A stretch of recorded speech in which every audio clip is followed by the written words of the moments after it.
Hey, what's going on, Who That Nation? It is yours truly, TJ Jones, the host of the State of the Saints podcast. And welcome to another edition of the State of the Saints podcast live on YouTube. Thank you very much for tuning in. Those that have tuned in, know this is a little bit of a spur of the moment thing, but we know it's the Saints off season and news is few and far in between. But breaking news, man, the Saints shockingly have been dominating the national airwaves, man. And it has a lot to do with Drew Brees and the new article that came out. And I'm about to talk about this. Drew Brees is seriously considering retiring. I know a lot of people in the Who That Nation. I know we thought that Drew Brees could consider retiring, but nobody really thought it was serious. Nobody took it serious. People was like, man, whatever. Drew, he take his time, go spend time with his family. He'll be back. We'll run his thing back. But he is seriously considering retiring. And according to a source, the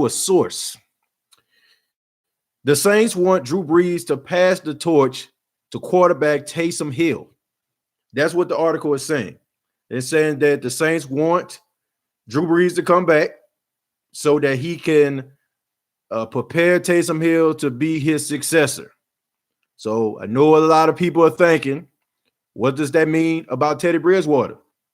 Well, I'm going to talk about that a little bit later because Teddy Bridgewater has something to say. He was out in Miami, man, on Radio Row, and he was a part of a Sirius XM interview, and I'll let y'all know what he said a little bit later in the video. But first off, I want to say thank you all for checking out the video. Man, shouts out to Wyatt, man. Shouts out to all y'all, man. I know that, like I said, know this spur in the moment, but y'all know how I do it, man. I the only shows that are going to be constant, of course, is probably going to be the weekend shows, but this is huge right here, man. This is huge news right here. I see people filing in. I see we got about 22 viewers right now as we speak. And I'm going to open the floor up to y'all, of course, so you all can, chime in and let me know, what y'all think about this. And I'm going to be honest with you, man. This is some shocking stuff right here, man. This is some very, very shocking stuff because I'm going to be honest with you. I did not believe that Drew Brees was seriously considering retiring. And wow. I mean, first off, I'm just going to say this, okay? All right. Get this out of the way. The media has a way of spinning things. I think we all can agree with that. They have a way of spinning things. And I feel like because Drew Brees is so close-lipped about his decision for the first time, a lot of people are speculating that. So I'll give you an example. Alvin Kamara was talking in an interview, and he was asked about the three quarterbacks. Of course, Teddy Bridgewater, Taysom Hill, Drew Brees. And the reporter or the guy that was interviewing Alvin Kamara was like, y'all got three quarterbacks on the payroll right now. And it's like, I know y'all want to keep all of them or whatever. And Alvin Kamara jokingly said, yeah, they're going to have to print up some more money. He was joking. I go to New Orleans Saints, I Google search that, and all of a sudden I see Alvin Kamara says the Saints need to print more money to keep quarterbacks. And I'm like, wow, that was way out of context. So when we're talking about Drew Brees, we got to be very, very careful about this, okay? I mean, because they could be saying that he's considering retiring because he's considering retiring. You know what I'm saying? Like, that don't mean that he's definitely going to retire. So I would take this with a grain of salt. I would take this story with a grain of salt. And honestly, until Drew Brees makes up his mind about what he wants to do, I mean, we basically just have to sit and wait. But this will be discussed tonight. We will be discussing this. Thank you very much for the 37 viewers that have come in. Once again, for all those that just tuned in, we're talking about Drew Brees and possibly passing torch to Taysom Hill. This is huge news right here, folks. Huge. Okay, so anyway, I'm going to open up the floor to you guys. First off, I'm going to answer some of your questions before we even start talking about this news story. But I do want to let you all know that you can donate to the State of the Saints podcast. You can hit the super chats, $ down below the chats. You can donate to the show. I would really appreciate that. And first off, I want to say thank you for everybody that does donate. And just chime in. I mean, I don't care. You know what I'm saying? It's not like I'm gonna, not read what you have to say just because you don't donate. I don't like that for those that are new. Okay, so let's go ahead and get this thing started. Wyatt says, "Hey, what's up? Hey, what's going on, Wyatt? Appreciate you being the first."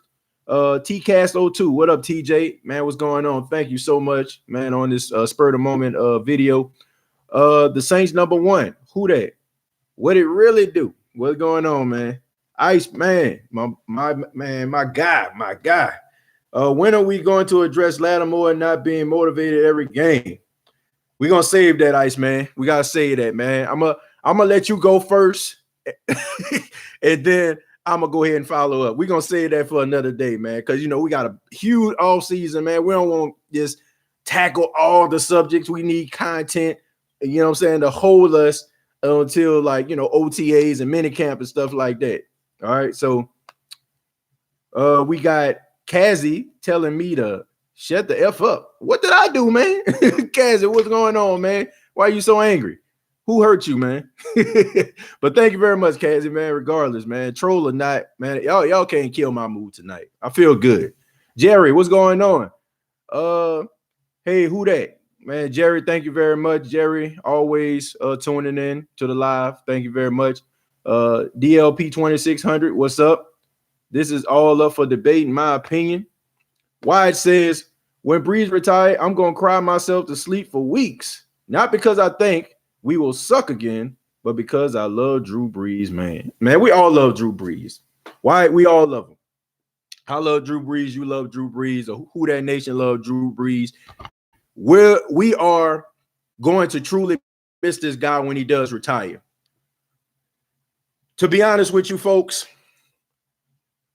I can look at this article two ways. I know at the beginning I said you can take this with a grain of salt, but this has been a very emotional week for a lot of people. And we all know it's because of Kobe Bryant. I mean, Kobe Bryant dying in a hurricane, a helicopter crash along with his daughter and 7 other passengers. And we know that this is an emotional week, and a lot of people are putting things into perspective. I would not be surprised if Drew Brees is considering this and thinking about the fact that he has 4 young children and life is short and he wants to be there for them and he wants to be able to, enjoy every moment. I guarantee you this is one of those moments where Drew Brees is really considering that because of everything that's going on. I mean, you got to be real with yourself, man. I mean, even if you wasn't a fan of Kobe Bryant, this touched you, okay? This made you put your whole life into perspective. I know it did. Rather it's, holding grudges, rather it's showing love to people, rather it's, appreciating life and not squandering any moment. This moment touched you in some way. I guarantee you, if Drew Brees is seriously considering retiring now, probably because of what happened with Kobe Bryant, man, because you got to think, man, this man leaves behind 3 girls and his wife. Okay, I would honestly think that this has something to do with this article coming out because Drew Brees probably just putting things into perspective and he probably looking at his own kids. I mean, Kobe had 4 children. Drew Brees has 4 children. He's towards the end of his career. Kobe was at the end of his career, and he has to think about life outside of football, just like Kobe had to think about life outside of basketball before he made those decisions. And we all know that Drew Brees has set himself up for success outside of football, from his business ventures with Jimmy Johns and walk-ons and, just doing stuff like that. I mean, he set himself up to be really prosperous when he does retire. But I'm pretty sure what happened with Kobe Bryant, Drew Brees is considering that because of that. Okay, but Wyatt, I guarantee you, man, everybody in the Who Dat Nation gonna feel the same way you do when Drew Brees retires. We all gonna shed tears because the man means so much to us. The man embodied New Orleans, man. He embodied it. And we're forever grateful to him, man. I'm not saying he's gonna retire, but if he does, then man, that's gonna be a rough show to do. I know a lot of people don't think I like Drew Brees all of a sudden, but I really do. Let's see. Jamal Dunn says Saints don't believe Taysom is the guy. I beg to differ, my friend. Look, you probably can make that argument at the beginning of the season because we seen Taysom Hill before this season, and we just kind of looked at him as a gadget guy, but you can't deny some of the things that you saw. His accuracy, throwing the ball down the field when he got the opportunities, the ability to do the RPO, and not to mention his playoff game. I mean, the success of Lamar Jackson is opening a lot of eyes for the New Orleans Saints. You know what I'm saying? Like, they're opening a lot of eyes in the New Orleans Saints organization, and Lamar Jackson is the reason, because people look at Taysom Hill. Taysom Hill can probably do some of the same things that Lamar Jackson can do. No, he's not as elusive. No, he don't stop on a dime and leave change, but he has straight line speed. He runs a 4.3. He's faster than Michael Vick was coming into the NFL. And honestly, we all know that the NFL is a copycat league. And not only can the New Orleans Saints duplicate and mimic what the Baltimore Ravens have done, but they can do it better, because we all can agree, whether you like Taysom or not, he's a better passer of the football than Lamar Jackson. Lamar Jackson, I mean, he's not accurate. I mean, he can get the ball down the field. He has a lot of zip. He has arm strength, yes. But at the same time, he's not accurate, and he's not just throwing the ball and, in tight windows or anything like that. Taysom has a better arm than him. Taysom is more accurate than him. And the Saints can utilize his abilities of, breaking tackles and utilizing the RPO. So for people to think that the Saints don't take this serious, yes, they do, man. And honestly, you should take it serious too, because you have to look at it, man. I want people in the Who Dat Nation. I'm about to get real with y'all tonight. We have to understand that there's a lot of guys that need to get paid on this Saints team. And there's a lot of guys that the Saints want to keep. They want to keep these guys. They want to keep Ramczyk. They want to keep Lattimore. They want to keep Kamara, who I'm going to talk about in a minute. They want to keep these guys for a long time. And I think we all can agree, rather you talk about up and down. I know Iceman was talking about Lattimore's inconsistency, but make no mistake about it. When his contract is up, he's going to be the highest paid cornerback. Alvin Kamara, he's going to be the highest paid running back. Ramczyk, well deserving to be the highest paid right tackle. These guys are going to have to get paid. There's a new CBA coming out. It's going to elevate the the salary cap to numbers that are just unimaginable. But at the same time, the Saints want to keep all these guys. And I'm saying that to say this. Teddy Bridgewater played himself into a franchise quarterback type salary, whether you like him or not. Those 5 games, 5-0, okay? Those 9 touchdowns, 2 picks. Teams are looking at that, and he has played himself into some major money, okay? Teddy Bridgewater, in an interview on Sirius XM on the NFL sports station, he says that he does not make decisions based on emotions. He makes these decisions based on strategy. I'm going to say that again. He says he makes his decisions not based on emotion. He does it on strategy.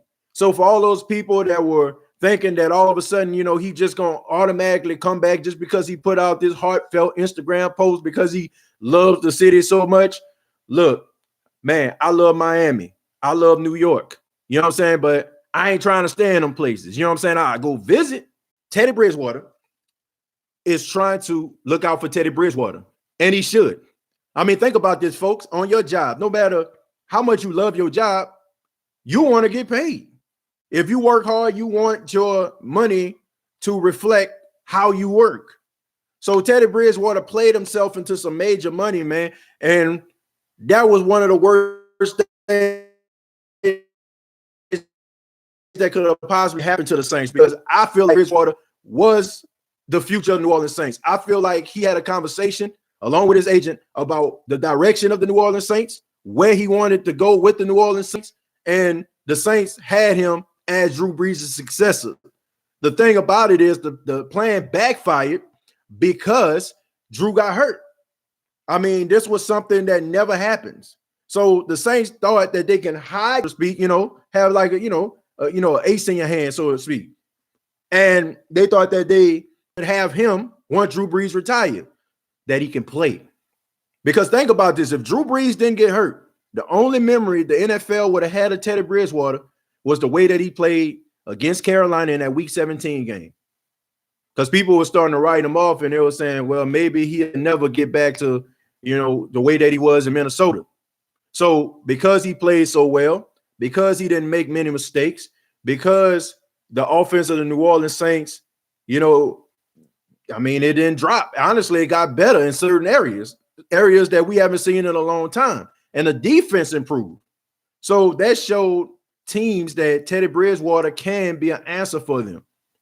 So now he played himself into some major money. Now back to Taysom Hill. Taysom Hill still has to prove himself. Okay? So because Taysom Hill is proving himself, he's not going to demand a whole bunch of money. Like, feel me on this, Who Dat Nation. He's not going to demand a max salary like Dak Prescott or Patrick Mahomes or even a Teddy Bridgewater. I mean, the Saints can basically build on Taysom. And this is something that you can think about too. If the Saints draft a quarterback, who's to say that if Taysom don't work out, you got yourself a rookie who's on a rookie deal for at least 4 to 5 years, and you don't have to pay them. So that means that you can go out here in free agency and get these little pieces that you need, and also just hit big in the draft and build your team. It can be 2017 all over again, but on a higher scale, because you don't have that quarterback demanding a huge percentage of the market. So for people that's up here talking about Taysom Hill, I want you to look at it not from, a playing standpoint, because honestly, I feel like Taysom Hill is smart enough and talented enough to pick up on the Saints offense. And I feel like with Sean Payton, I feel like Sean Payton kind of mold him and shape him into the quarterback that he needs to be in order for the team to be successful. So you need to focus on that. I'm focused more on a salary standpoint, because when you focus on a salary, man, think about this. I want y'all to pay attention to this. Look at the Philadelphia Eagles. The Philadelphia Eagles drafted Carson Wentz, right? They drafted Carson Wentz for 3 to 4 years. He was on a rookie deal. So they were able to go get, Kyle Long. They were able to go get him. They were able to go get like some of these other pieces that they actually needed in order for the team to be successful. They were able to get guys from free agency. They were able to get those guys and pay them because they didn't have to worry about Carson Wentz. They didn't have to worry about him. They didn't have to worry about paying him and him monopolizing the majority of the market. So they were able to build the championship franchise. They were actually building a championship team. So Howie Roseman did an outstanding job with it. So sometimes, folks, it ain't just about, just getting that quarterback, and paying them a whole bunch of money. If you have a good coach, you got good coaches around him, that particular player can be successful. And I feel like it's the same. It can be that way with Taysom Hill, because you have to be honest. I mean, he has improved. He has gotten better. Okay. I mean, where he is, that remains to be seen, because he has only 55 total yards passing this entire season. He had 7 touchdowns, but they were receiving touchdowns. Okay. I mean, I think maybe 6 of them was receiving touchdowns. One of them was a rushing touchdown. That was against Atlanta, if I'm not mistaken. So I need people in the Who Dat Nation to put their GM hats on and understand that, man. Understand the strategy. Because it's not just about the moment. It's not about just now. It's about building for the future. It's about putting yourself up for the future. Okay. I mean, you spending money right now is not going to benefit you in the future. You know what I'm saying? But if you saving your bread up, you know what I'm saying, that's going to affect your future. And I feel like if the Saints go that route and, they rely on their coaches to build up these players. You draft yourself a young quarterback that's waiting in the wings, somebody like a Jordan Love. If Taysom don't work out, hey, man, you know what I'm saying? Trust in Jeff Ireland. I mean, he's done an outstanding job over the years, right? Jeff Ireland has been, knocking them out of the park with some of these draft picks. So it seems like the Saints are in love with Jordan Love, no pun intended. So it looks like, according to Mel Kiper, looks like the Saints going to end up drafting him. And, I've been hearing a lot of things about Jordan Love, so don't be surprised the Saints get him in the first round. And I know y'all may not want to hear that, but, I mean, this is a smart move. That would be a smart move. So I want people to pay attention from that particular standpoint. Look at it from that, not just looking at it like, oh, man, this person right here, we need him. We need it's about money, man. And it's about putting, not overexerting yourself. Because I think we all can think about some of the mistakes that the Saints made. Can I interest you in Jarius Byrd? Can I interest you in Brandon Browner? Can I interest you in Jason David? So, I mean, come on now, folks. We gotta understand, man, what bad money and bad investments happen with this team, man, and how it affected the team down the line. So I don't want that again. Let's see. Yes, it's time to go and be with the family, man. Somebody, King Newman put the house emoji. This man put the house emoji up. It's Drew Brees' decision. You're absolutely right, Jerry. It's definitely his decision. And, it should be. It should be his decision. Drew should leave on his own terms. I agree. Bro, I know people have opinions. I like Taysom Hill, but I don't think he's the future. Dalton, I mean, like I said, I broke that down, man. I understand how you may feel. I understand people's skepticism. I do. He hasn't proven anything. He just proves that, he's tough. He's a tough quarterback. And I know a lot of people are concerned because, at BYU, he used to stay hurt. And I know a lot of people just feel like, how reckless he is sometimes, dropping your right shoulder when you're right-handed. That's kind of dangerous. But at the end of the day, I mean, the way he was throwing that football when he got those opportunities showed me that there's something there. Give me the whole box of salt. Let's see. Open the phone lines, please. Iceman, man, I wish I could. I completely forgot. Honestly, I forgot to sign on to Skype and open up the phone lines. And I don't want to make things awkward, by y'all holding on for a second for me to sign in to Skype and all that kind of stuff, man. So I apologize. Next show, I guarantee you I have the line up. I have it up. Taysom is not a full-time QB. Donald, that remains to be seen. But I like I said, I understand your skepticism. How can they really just overlook Teddy Bridgewater efforts? Alfred, it's not about that. It's not about that, my friend. It's not about overlooking his efforts. They're not. But you have to be smart about it. You have to be smart, folks. You got to. Think about this, man. You really got to think about this. We cannot. I put this today, and I'm going to tell y'all why. There was this guy who put a tattoo of a Kobe Bryant jersey on his body.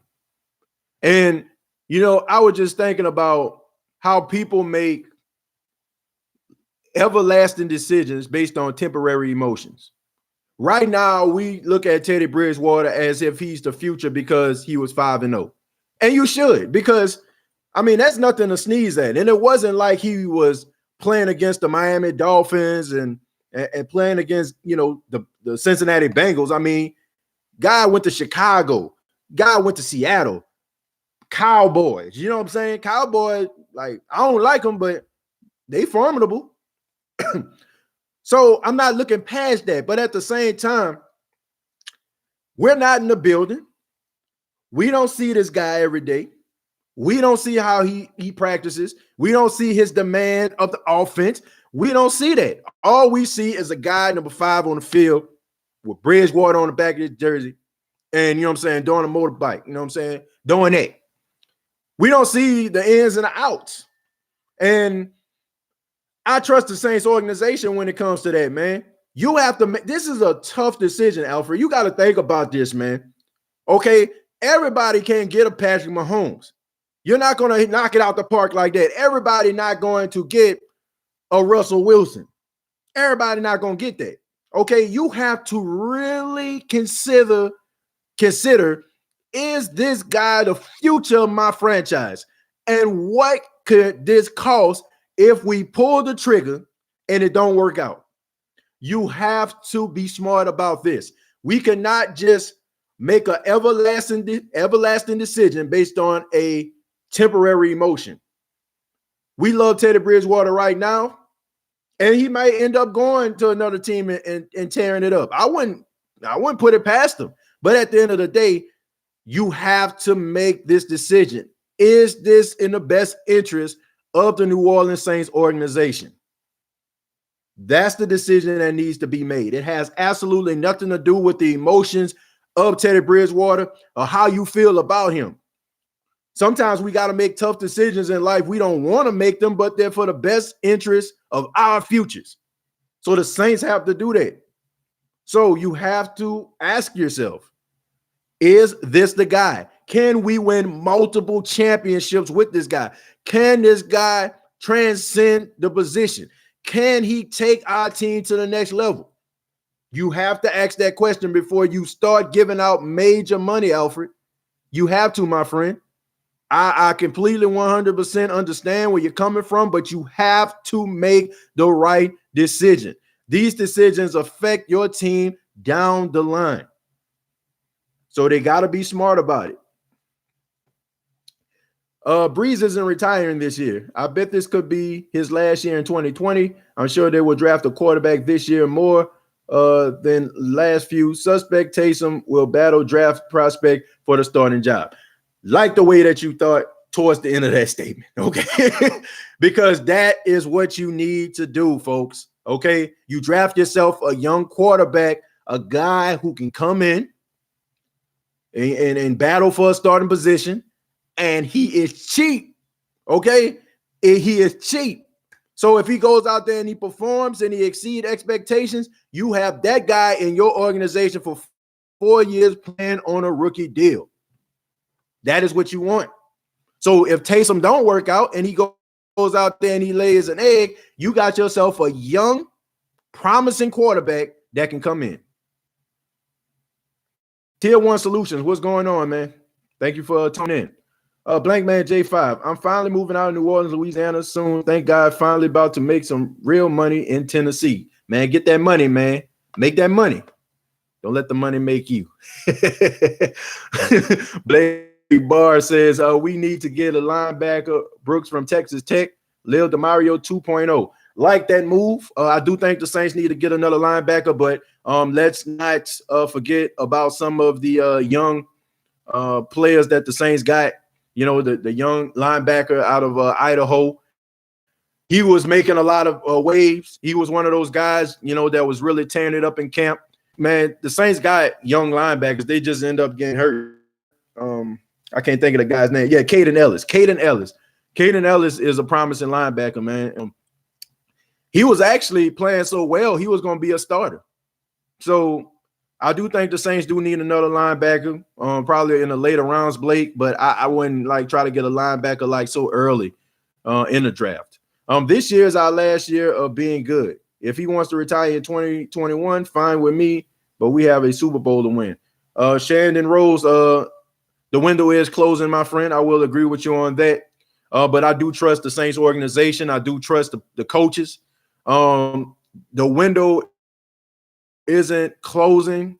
I do feel like the Saints, this draft right here in this offseason is going to determine the success of the Saints down the line, because this, in my opinion, is the draft that is shaping and molding the team post Drew Brees era. You know what I'm saying? This is the team that the Saints are going to put together and try to elevate themselves past Drew Brees. This, like what they do in this offseason right here, the free agents, the draft picks, this is them setting themselves up for life after Drew Brees. So I'm interested to see how they're going to approach this. I hope don't turn everything over to Taysom. Well, let me see, with a credible quarterback there for to challenge him. Okay, look, life goes on, man. Life goes on, folks. I mean, this is a tough reality, but that's just the way that it is, man. Drew Brees cannot play forever. He can't. And we shouldn't ask him for him to play forever.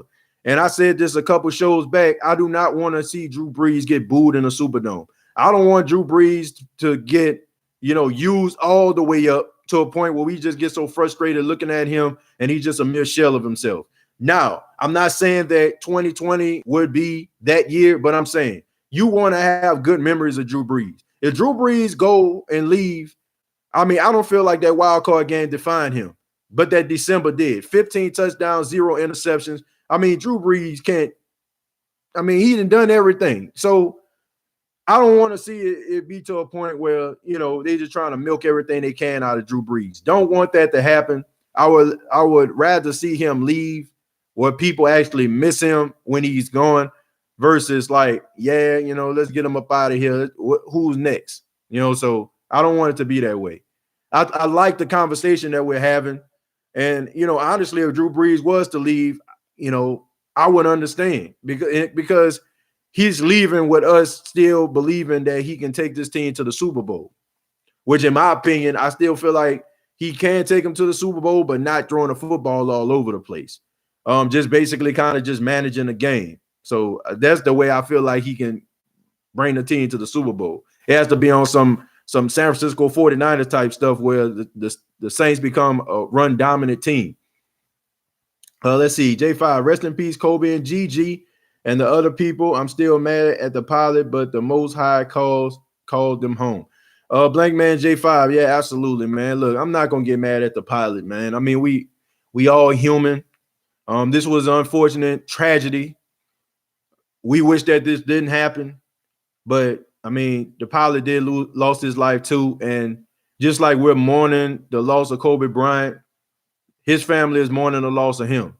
So there are no winners in this, man. I know we try to find clarity and we try to find fault and stuff like that when certain tragic situations like that happen, but I'm not faulting this guy because I'm a believer that God does everything for a reason. I mean, this hurts. This is painful. We don't understand why it's happening, but at the end of the day, God don't make mistakes, man. And to be honest with you, man, I feel like how powerful this guy was, Kobe Bryant. A lot of people did a lot of soul searching, man. It's very rare that one person can bring people together, can kind of shut down the whole entire world, and he was one of them. And sometimes, we need the world to be shut down because in a world of, man, just so much division. People, talk about division in politics, talking about, division in racism, division in socialism. You know what I'm saying? Like all that stuff going on. The caste system. You know what I'm saying? I got more money than you. You know what I'm saying? My house bigger than yours. Sometimes we have to understand that, it's not about the black race, the white race, the Asian race. It's about the human race. And I feel like that particular moment brought a lot of people together, man. And it made us realize that some of the things that we think is important isn't really that important, and it ain't really that deep. So maybe that was it, the wake-up call. But it's unfortunate that, we had to lose such a powerful figure and his daughter and 7 other people in the process. Let's see.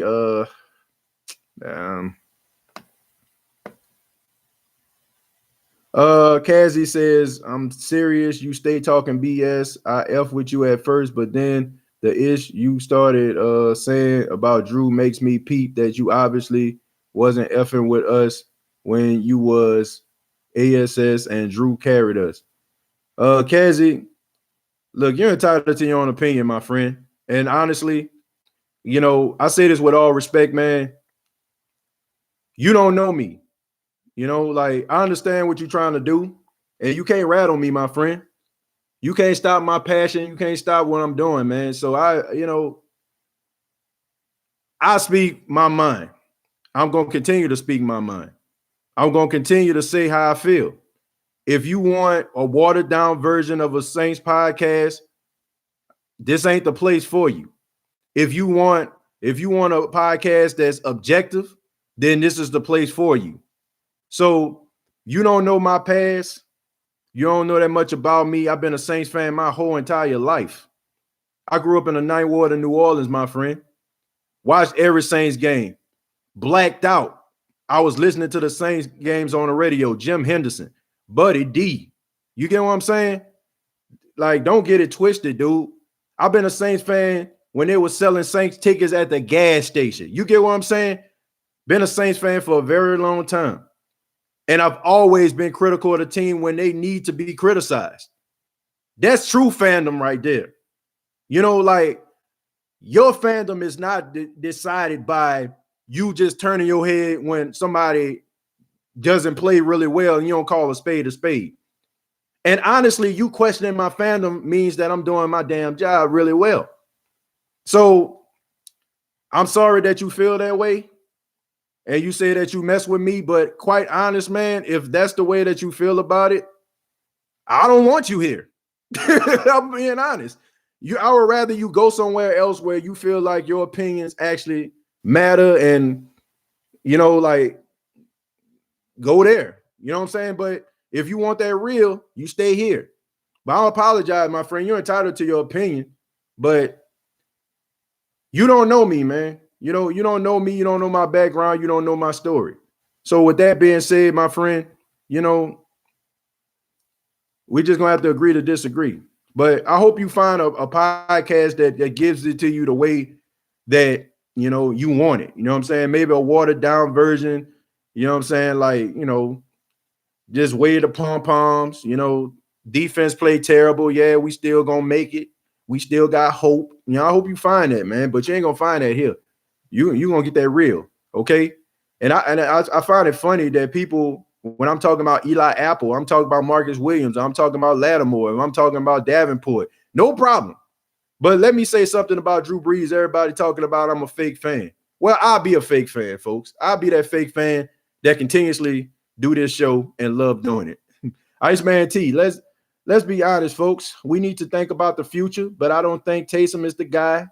And that last game left a bad taste in everybody's mouth. Brees was pathetic. Yeah, I mean, he didn't play well. He didn't play well. I told you, fellas, he might ride out. Yeah, man, it's getting real. It's getting real. It is getting real, folks. Everyone and their mother got a Saints account. A lot of y'all be fair weather fans. Yeah, okay. Two-headed monster at quarterback. This is Drew's going out party. Hopefully he can get elite defensive players before next season. Well, he's gonna have to take a pay cut. He's gonna have to take a pay cut, folks. That's the only reason, you know what I'm saying? I feel like Drew wants to come back and make a run. Look, you gotta take a pay cut, Drew. Look, we all know that you deserve whatever. You know what I'm saying? You deserve max money for what you have done with this team, but look, man, you got to take a pay cut so this team can get some people up in this thing, you know, in order for them to try to make that run. Okay, that's what you need right there. So if you ain't talking about taking no pay cut, then probably best for you to retire, you know, because the Saints aren't going to go anywhere. You know, they're not going to get over that hump because they got to pay all these other guys. First off, you're not going to just pick up everybody's fifth-year option. You want to get these contracts out of the way because you don't want a situation like Michael Thomas, guys not showing up to training camp. You don't want that. So the Saints are going to have to negotiate some of these deals to try to appease some of these guys. So think about if you're not paying Kamara or Lattimore or Ramczyk and these guys sit at home. Then, I mean, you have a big void at a skilled position. So somebody needs to take a pay cut. I ain't saying no names, but let's just say number 9 for the Saints. Gigi was the only child that picked up all Kobe's skills. Kobe said she was a monster and she was with the basketball. Rest up, baby girl. Yeah, that's awful, man.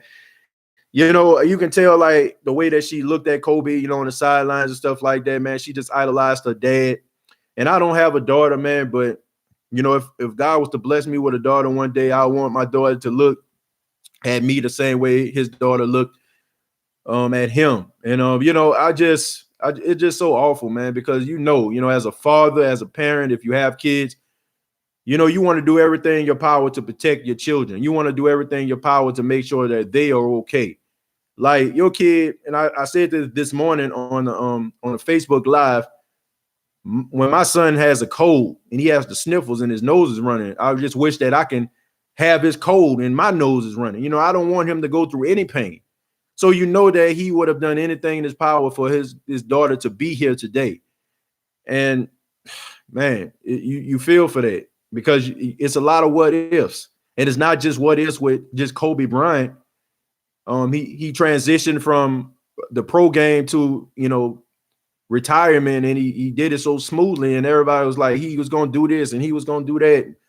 But, you got to look at his daughter too, man. I mean, her going to UConn games and kind of, absorbing basketball. You wonder, like, would she be the next, Maya Moore? Would she be the next Cheryl Swoops? Lisa Leslie, like Simone Augustus? You know what I'm saying? Like, you don't know. And it's awful, man. Do you think Caden Ellis can actually do something this year? Absolutely, man. Caden Ellis is a really good linebacker, and he showed me a lot of things, man, when he got opportunity to play before he went on IR. This is a young guy right here, man. Y'all got to understand, man, what to do with like in a 7th round. Man, 7th round picks don't make the team. Say at least being a starting rotation. So, I mean, you have to go back to who? Marcus Colston, for a guy to end up being a starter. Like, that is hard to do. It is hard to be a 6 or a 7 round pick and make somebody squad. Most of the time, you got to go the special teams route. But this guy was going to be in the actual rotation. That tells you everything you need to know about Caden Ellis. Iceman T says, man, I hear what you're saying, but Drew been holding us back for 3 years now. Should have had a quarterback in position to pass the torch. Mahomes and Jackson are just some names we passed on. Iceman, look, I agree with what you're saying. I do feel like the Saints should have had a quarterback in place. And I feel like they thought Teddy Bridgewater was going to be that guy. And like I said, he played himself out in New Orleans. I'm not going to say that Drew Brees held the Saints back for 3 years. I'm not going to go that route. I'm not going to do that, man. There were a lot of things other than Drew Brees that were holding this team back. I think a lot of people are saying and thinking that Drew Brees was holding it back because, he started to decline just a tad bit. And, I mean, the Saints, in my opinion, that season last year was the best Saints team I've seen since 2009. I really feel like that was a Super Bowl caliber team right there. And, just a couple mistakes, man, that were made in that NFC Championship game. But I get what you're saying, man. I get what you're saying. I mean, but at the same time, I'm pretty sure just like the Saints are doing right now, they probably talked to Drew and probably asked him, man, how long you think you have left? And they made their decisions based on what Drew Brees told them. I think he has enough skins on the wall for them to respect him that way. So, folks, we have to understand that. And I got a lot of respect for the Saints organization, man, because they feel like they're indebted to Drew. And they feel like Drew can get them over that hump. So that's probably the reason why they decided to draft other players. Here's the one thing about Taysom. He's 29 with extensive injury history. Not really too much concerned about that when it comes to injury history because, I mean, you got quarterbacks that playing in the league right now who had a history of being injured in college, but never injured in the pros or barely injured at all. So I'm not going to say that, that's going to play a role. I mean, you have to understand, I mean, he was a young kid in college. He didn't have his grown-up body. He probably wasn't as chiseled as he is right now, and he probably wasn't built to actually absorb some of these hits. So, I mean, it's a lot of things that can come into consideration with that. The reality is you can't keep all of these guys. Yep, that's true. Somebody going to go. Let's see.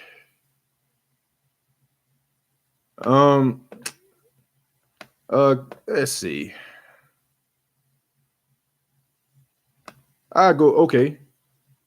I can't I can't lie, bro. You dead chatting how Taysom Hill more accurate than Lamar Jackson. I love Hill and every single last player on the team, but that's straight BS. We haven't seen Taysom in any. The passes that I seen, the passes that I seen him throw were really accurate, man. And as far as Lamar Jackson is concerned, man, I don't know if you've seen some of those 5 touchdown performances, but Go look how many times he threw the ball, put the ball in the air. That's all I'm asking.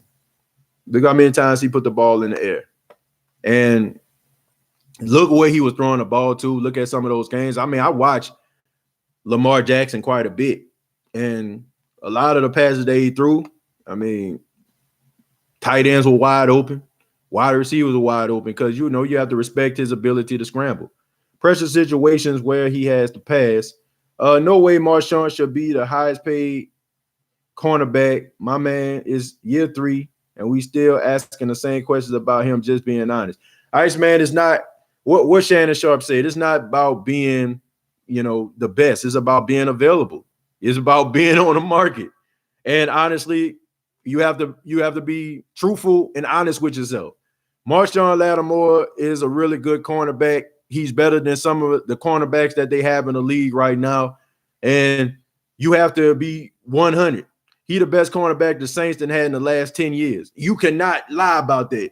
Give me a cornerback that's better than this dude that the Saints had. Please tell me who's better than Marshawn Lattimore, you know, that the Saints had over the past decade. Please tell me. No, and I'm telling you, good luck. Good luck with that. I mean, dude will be shutting down the field. When he's motivated, he's one of the top 5 corners in the league. And he's going to be the highest paid cornerback because he's going to be available, man. I mean, he made the Pro Bowl. That's not saying much. And he was Defensive Rookie of the Year. You can't take that away from him. I'm telling you, man. It's not always about, you know, how good you are. It's about being available. And when his contract is up, they're going to negotiate, and he's going to be the highest paid quarterback in football. Trust and believe. It's going to happen. He's talented, but he's not ready to take over the whole offense and throw Drew out the door. He about to take the Aaron Rodgers route. It's not about throwing Drew Brees out of the door, man. It's not about throwing Drew Brees out of the door. Like I said, I just don't want Drew Brees. I'd rather Drew Brees to retire a year early than a year late. That's all I'm saying. If whatever he do is up to him, I just don't want to see the man. And we all know, and Casey, I will agree with you on this. You got some fair weather Saints fans out there who are not going to be patient. And I said this before, one of my favorite Outkast songs, Rosa Parks, Andre 3000 says, your only funk is your last cut. You mess around and your Sabia has what? You know what I'm saying? So I feel like it's the same way. You know, no matter what Drew Brees did, people are just focused on the now, you know, and I don't want to see him get booed in the Superdome. That would be like horrible. What's up, bro? I'm down in Gulfport. I'm chilling up here in Wayne County. Man, what's going on, man? Shoot. Shouts out to the Gulf Coast, man. Shouts out to everybody in the Gulf Coast. I know Jerry, he from the Gulf Coast, man. Shouts out to y'all. Brees should have passed the torch years ago. I disagree with that. We just started to see a decline over the past, I'd say about a year and a half. Ramczyk is going to get a huge deal, and Lattimore is going to want his money as well. Thank you, have Kamara, Von Bell, Michael Thomas is already making big bucks. Taysom has to get paid. Where's the money? He ain't about to get paid a bunch of money, DLP. He hasn't proven himself yet. If I was the Saints, I'd strike while the iron is hot, where you can negotiate a deal for Taysom Hill that's not going to cost an arm, a leg, 2 backs, and a shoulder. You know, you want to strike right now. Put Teddy on a half squad. I promise, bro, not doing ish. I agree with that. It's all Teddy needs a coach that can utilize his strengths. And I feel like that's what paid dividends for him when he came to New Orleans. Let's see. I trade Kamara. I don't agree with that. I would not trade Alvin Kamara. Alvin Kamara is a guy who's he's not an every down back. You know, I don't feel like he's an every down back. That's your Latavius Murray. But he does do a lot of things well. And I think the way the Saints kind of utilize him, his play kind of suffered because of it. I don't want to trade him, though. Kamara ain't going nowhere. Andrews Pete, maybe. Ain't no maybe about no Andrews Pete. Peace out. Exactly, Cry. Absolutely. Chunk up the deuce to Andrews. But, you know, the thing about Andrews going to get some money, man, because somebody going to make him a left tackle. Somebody going to make that boy a left tackle. He going to get that paper.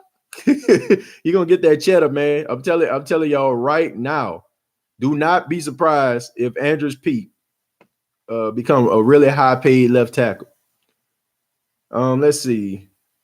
TJ, you know more than Kuiper. I don't know about that. Kuiper got a lot of skins on the wall, my friend. He got a lot of skins on the wall. So man, he does outstanding job. He's hit and miss though, man. Sometimes he can be way out left field with some of the picks that he made. We should have taken a quarterback 3 years ago. Taysom hasn't started. That's the only downfall I worry about.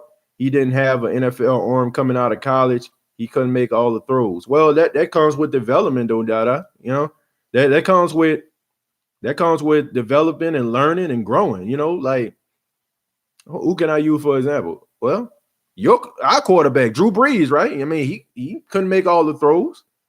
Drew Brees worked at it, man, and he became an elite passer of the football. So, I mean, guys come into the league raw sometimes. You know, everybody can't be a sure thing. Like a Jim Kelly or a Dan Marino or a John Elway. You know, like everybody can't be a sure thing. Everybody can't be that. You know, so I mean, some people have to sit down and have some mental reps and then come out there and play at a high level. Man, you dreaming. The Saints going back to paper sack days, back to where the Saints, I guess, used to. Them glory days are over. That window closed. I disagree with that. I disagree with that very wholeheartedly. And I think those games that you've seen where Drew Brees was out, I think that's an indication of why I feel the way that I do. Kevin, I understand how you may feel about the Saints, and that seems like that's coming from a place where you just been upset for the last 3 years about how the playoffs has ended for the New Orleans Saints. But the way that the Saints draft players and some of the draft picks that they've happened to come in right away and contribute in a big way, people like C.J. Gardner-Johnson, coming in right away and taking the league, by storm, so to speak, having amnesia when he makes mistakes. People like Ramczyk, people like Lattimore, people like Marcus Williams, whether you like them or not, people like Kamara. The Saints have been, hitting them out the park. So if they continue to scout and really do their due diligence on some of these players, I don't feel like the window will be closing.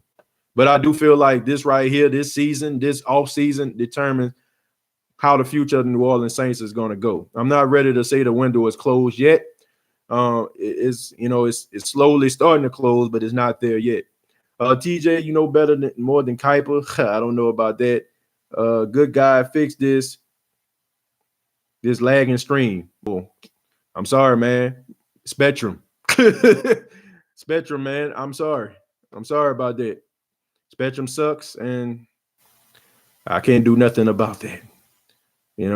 Sometimes I go and I try to watch television, and I can't even watch cable because Spectrum working on the Wi-Fi. Let's see exactly. Too many dead end dots. That's true. To be honest, I just feel like they should bring back Drew, but as a quarterback coach, it's a job that he definitely succeed and build from there.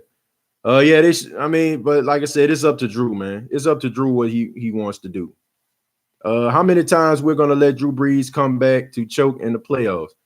Dang, Drew, have some faith in yourself, Drew Brees. Drew Brees talking about Drew Brees.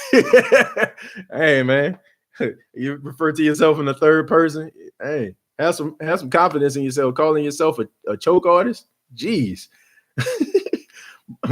Bronson Washington says Drew as a quarterback coach to Jordan Love. Yeah, that does sound pretty good. And make no mistake about it, even if Drew does retire, man, he's going to be around the organization. I mean, he's not going to just leave. DLP 2600, yes, sir. Pegasus BYU, dang, anybody but Jordan Love? Nope. I think the guy pretty good.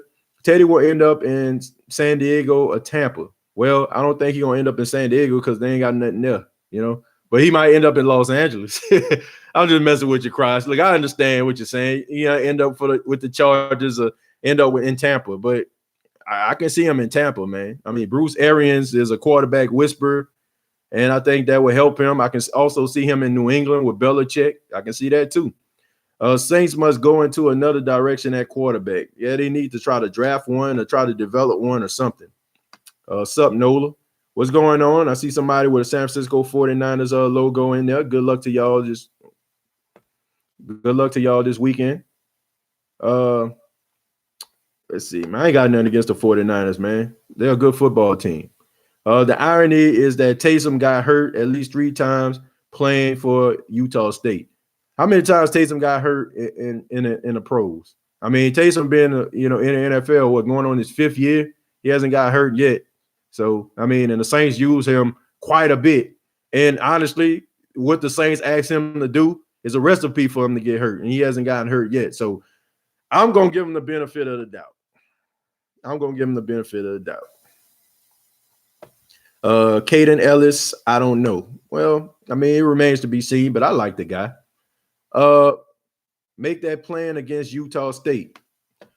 Understand this about Utah State, man. Utah State had 4 starting offensive linemen graduate. So when he put up those 32 touchdowns and 6 picks in the sophomore season, he had a really good offensive line. Had a bunch of veterans, at the offensive line position. He had all new offensive linemen. He had all new coaches. So of course his play kind of fell off this season, because it's a whole different ball game when you got new coaches coming in, man. I feel like, man, I'm telling you, we are so quick to look at guys in college and think that's going to reflect their pro game. I mean, I can tell you so many guys, if you seen them in college and they go to the pros, you'll be like, man, I didn't think he was going to be that good. I mean, it happens, man. Like, it happens. Guys get hurt in college, don't never get hurt in the pro.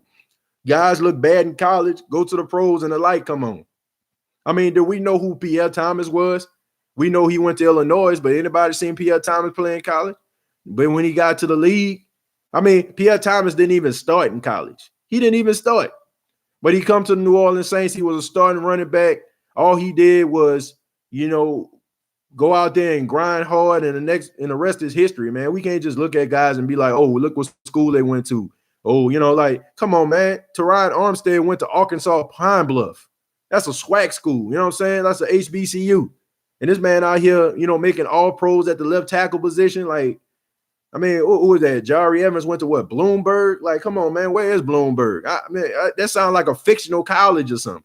So, I mean, it's like, we can't just judge these guys based on their schools and where they went to and stuff like that. And get these guys an opportunity. I mean, Patrick Mahomes, look at him. I mean, he lost more games in college than he won. Give guys opportunities, man. Like the Jags paid Foles and ended up going back to Minshew because Foles couldn't do nothing. You can use that scenario all you want to, but I mean, Nick Foles, I mean, he has a track record of not being able to play for anybody except for the Eagles. You know what I'm saying? Like, it's just something about the Eagles, man, that makes him perform. Maybe it's the fact that the fans are just ready to boo at any minute. And maybe he always just feels that pressure to perform at a high level. And when you go to like teams that probably don't, are very patient with their quarterbacks, maybe that has something to do with it. But I'm not going to take that scenario and apply it to Taysom Hill, man, because the jury is still out about him. And we all know, man, we are the kings of why we got rid of him again. Why we got rid of him? We the kings and queens of that. So call it for what it is. Before Drew go, we need that ring. Yeah, we need something. The window hasn't closed, but it's dark outside. I agree with that, Cross. It's getting a little dark out there.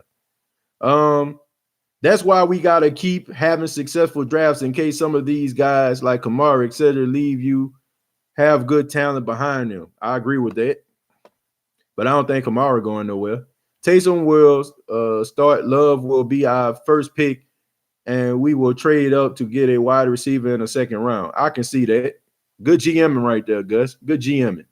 Dari Sampi says, we don't want Brees to look like Eli Manning. I don't think that ever going to happen. That's never going to happen. That's never going to happen. Drew Brees is too accurate, man. Eli Manning was honestly, man. Eli Manning just was a decent quarterback, to say the least. I mean, we all can agree that Drew Brees is far more than just the word decent. Straight legit Hall of Famer as soon as he hang up that number 9. Can't say the same thing about Eli Manning. If Brees returned to get two guards and another legit number two receiver, who can win a 50-50 balls? He can't bail out mediocre wide receivers anymore. Yeah, that's true. That's true. You guys got to get open. He's not going to throw the ball if a guy don't get open. Would you trade AK for a first round pick? Yes, I would, but I don't think that's going to happen. I can't see a team giving up a first round pick for a running back. You know, a running back is a position that's, you know, underappreciated in the National Football League because you got so many people out there that feel like anybody can catch the ball out of backfield and run between the tackles. I mean, you look at the 49ers, I mean, Raheem Mostert. I mean, this guy got cut I don't know how many times, but look at them. They feel like that position is so expendable. You know, you can put anybody back there. So I don't feel like people are just giving up first round draft picks for running backs anymore. I mean, maybe like in the late 80s, early 90s, where, you know, people are still running the football, but not anymore, man. It's such an expendable position. So I can't see that happening. Mike, what team is giving you a first? Yep, that's what I'm saying, Cross. You're right, Mr. TJ Jones. Let's see. Don't make mistakes. Yeah. Somebody at work was arguing that with me. I don't know exactly what that was. Sign a free agent wide receiver, draft guard, and then draft another wide receiver. I agree with you to a certain extent when it comes to getting a free agent wide receiver. And one person that I would try, and I don't know if he's still going to be on the contract, and he plays for the 49ers, and his name is Marquise Goodwin. He was hurt most of the season, but he's a burner, man. I think he played in Buffalo, and then he went to the 49ers. I can see them possibly, releasing him, and I think the Saints need to possibly pick that guy up because he pretty good, man. He a burner, and he got good hands. I just hope they find someone to replace Eli Apple. Yeah, his name is Janoris Jenkins. Pegasus, his name is Janoris. I don't think the Saints are going to try to get Janoris out the door. They're not going to throw him out. They're going to try to everything they can to try to keep him in the building. Play got somebody to replace. Yep, that's the same thing I said. Janoris Jenkins. Got a problem with offensive guard, TJ, for keeping it true. Just hit that YouTube. Yeah. Check this out. The guard position. I need to know which one you're talking about, Zell. Are you talking about Warford or are you talking about Pete? Because, I mean, I seen something out of Nick Easton that tells me that Nick Easton can be a starter. Nick Easton is a smart guy. He comes out of Harvard. The two teams that he ended up playing for at the beginning of his career were the Baltimore Ravens and the Pittsburgh Steelers. And, I mean, we all know about those teams, man. They smash him out. They want to hit you in the mouth. And most of the time it was because, you know, he never got a starting position because he was going up against guys that were elite at their position. It's hard to beat out a guy that's transcendent. And the Baltimore Ravens had a transition guard, and so did the Pittsburgh Steelers. I feel like this guy can come in and perform really well. And when Andrews Pete was out, he did his thing.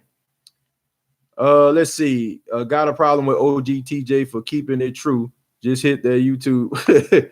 Man, look, I don't want nobody to have a problem with me, man. I respect everybody's opinion, you know, whether you agree with me or not. Don't explain yourself to people, man. It's not about explaining myself to people, Muhammad. You know, I don't know, man. I just want people to, I don't know. Sometimes, you know, I just wonder, like, why people say the things that they do.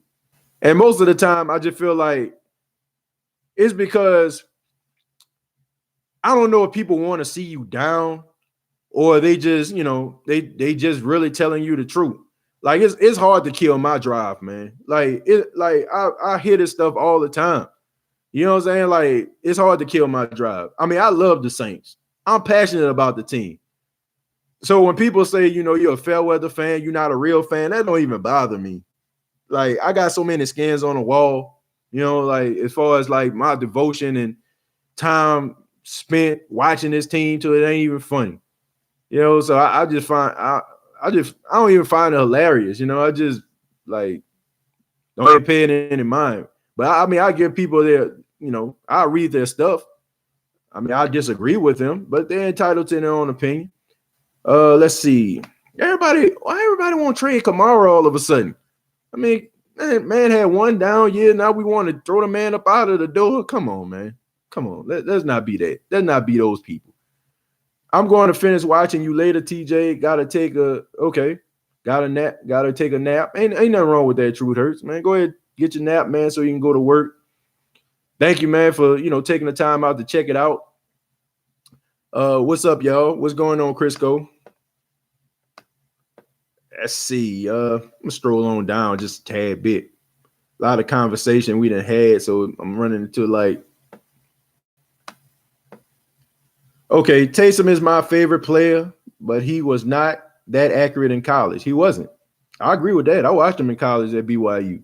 My hope is that he was able to improve after college with time and focus. He's gotten better. And he's gotten better. Even the coaches just has said that. I mean, Sean Payton has said, I mean, what did Sean Payton have to lose lying to us about Taysom Hill? We all know that Sean Payton gonna do what's best for the team. We know he is, like he's not gonna do that. He says it all the time. He says he wants to make sure he has the right 53. And if he doesn't, he wants to go out here and try to find a guy. It might not be the guy in your building. It might be a guy on the street. Inevitable expertise says Keenan Lewis. That is in my opinion, no, sir. Keenan Lewis is not better than Marshawn Lattimore. Is not better. Tracy Porter was not better.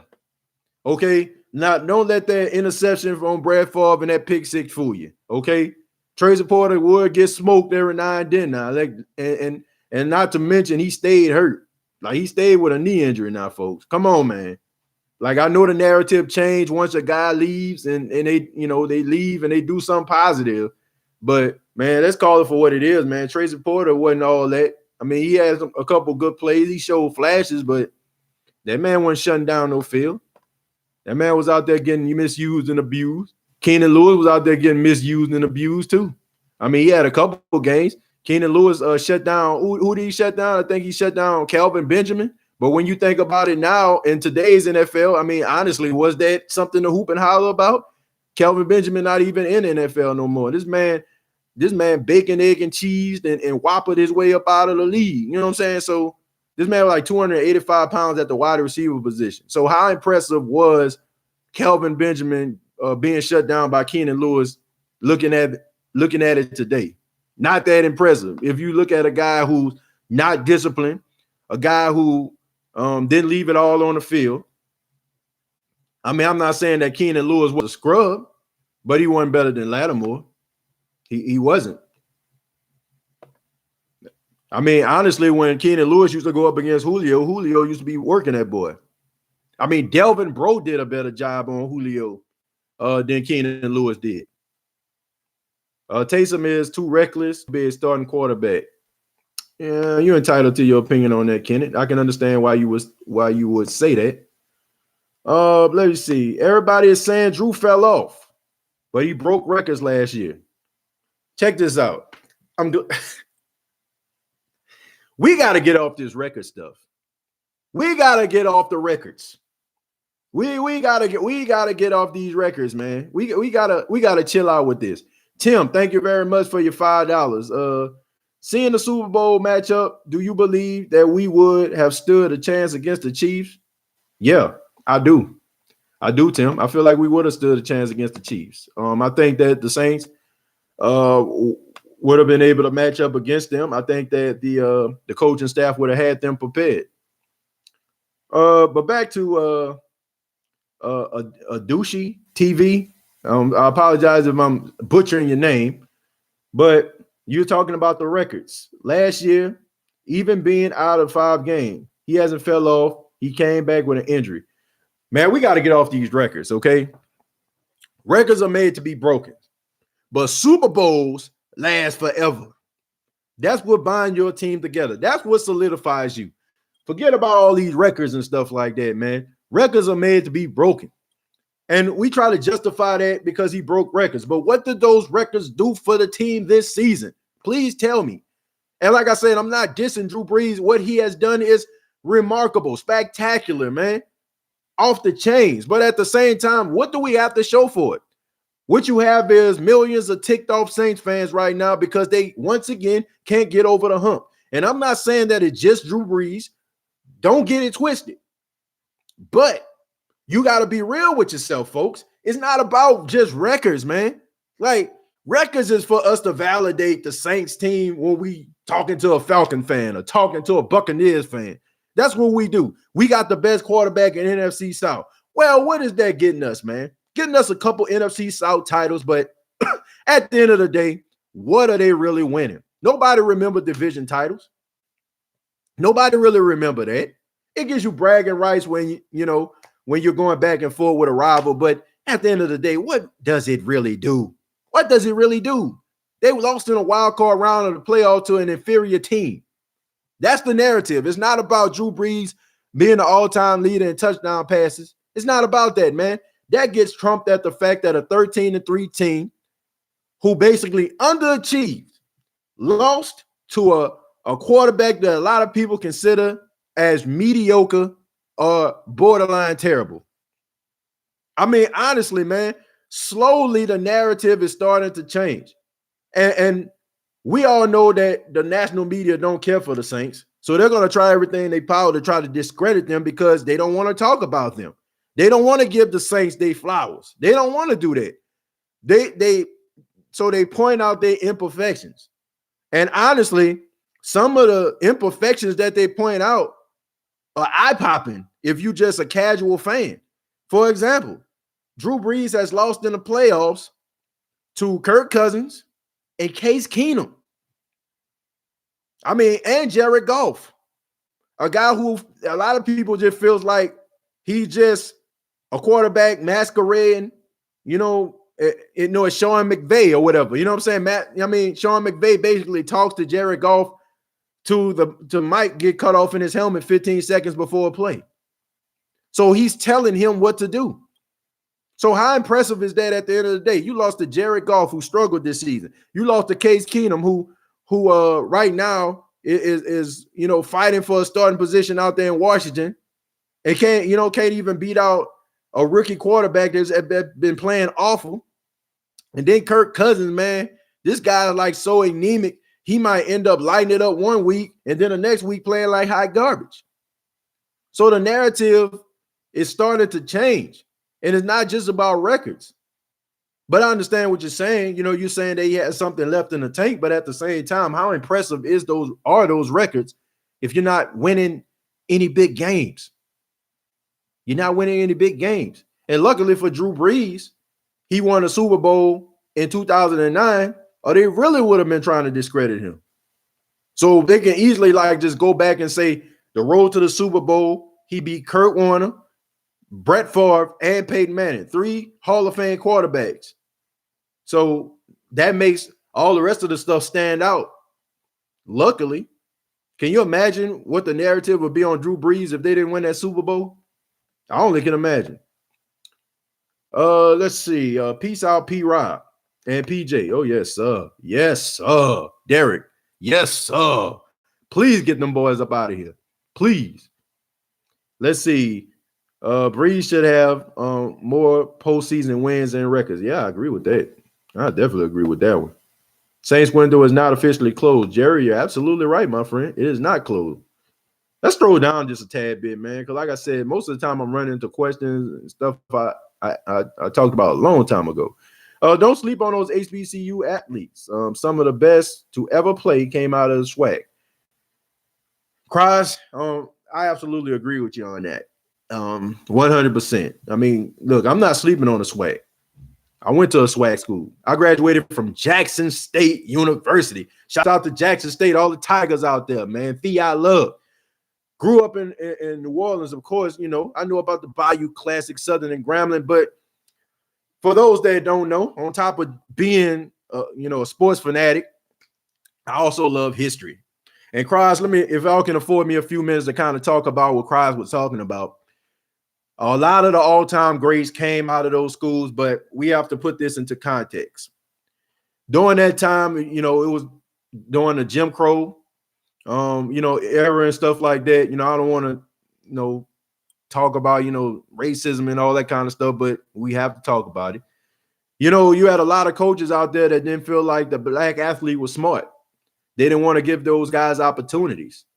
You look at guys like Ernie Davis that went to Syracuse and Jim Brown and guys like that. You know what I'm saying? Those were rare guys during the time of the 60s. You had all these great black athletes that didn't have anywhere to go. And then God rest his soul, Eddie Robinson, one of the greatest coaches of all time. I ain't just saying black coaches, one of the greatest college head coaches of all time. He got those guys. And you had like people like Ernie Ladd and Doug Williams, Cornelius Williams out of Southern University, Walter Payton out of Jackson State, Michael Strahan. You had guys like that. And I mean, Michael Strahan was kind of late on. And he kind of went to Texas Southern because he was a military brat and he kind of picked up on football later. But you had a lot of stuff going on when it came to coaches being racist and not wanting those black athletes on their college team. So a lot of those guys that we revere and love, they end up going to those schools, not because they didn't have the talent to go to those big schools like the Texas and the Alabamas and the LSUs of the world. It's because they wasn't recruited. So I'm not sleeping on them. And you still got some guys that are playing in the NFL right now, went to HBCU. Shouts out to Dominique Rodgers-Cromartie. I remember him when he played at Tennessee State, playing against us at Jackson State. I remember, like so many other guys, man. Jamar Johnson. I mean, he didn't start in the NFL or anything like that, but he had a good little career. He played in the NFL like 7 seasons out of Jackson State. You had Tariq Cohen, out of North Carolina A&T playing right now. So you got guys that came, Teron Armstead, you got guys that came out of HBCUs. But, those all-time greats that you're talking about, Cries, the reason why they end up going to those schools was because those other schools, they want to give those guys opportunities.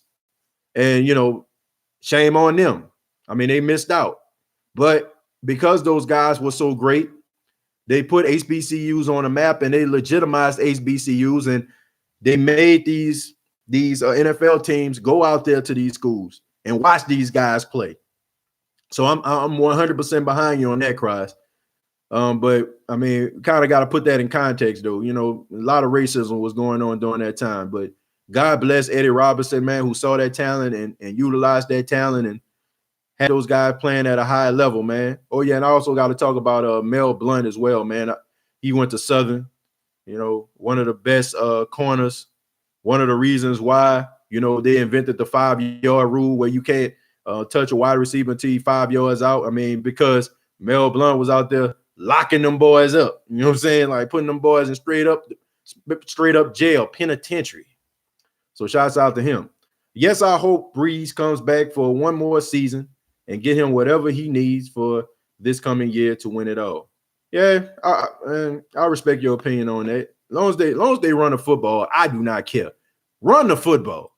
That's all I'm saying, man. Run the football. Please, pretty please. If you want to win a Super Bowl, run football. Have a more balanced attack. Philadelphia fans are awful. I'm not going to call them awful. I'm just going to say they're extremely passionate, more passionate than others. Can be a tad bit obnoxious. I'm not going to lie about that, but and sometimes, I just feel like they don't see the big picture sometimes. I think they be so quick to boo. The better comparison is we don't want Brees to become 2015 Peyton Manning. Yeah, I agree with that. Is DJ Swearinger playing for the Saints? Well, his contract is up, man. The Saints just kind of just signed him because they needed depth. So he is an unrestricted free agent going into this offseason. And I don't think that the Saints going to end up signing him back. I don't see that. Miguel, he was inactive in a playoff game. I don't expect the Saints to re-sign DJ. Yep, I agree with that, Cries. How about free agent wide receiver Rashad Perriman?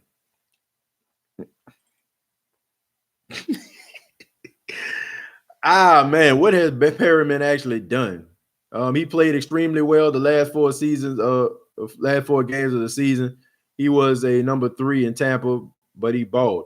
Perriman stay hurt too much, man. That's the reason why I think who did he play for? Did he play for Philly or did he play for Baltimore? I can't remember, but whatever one, he used to stay hurt. And I don't know, man.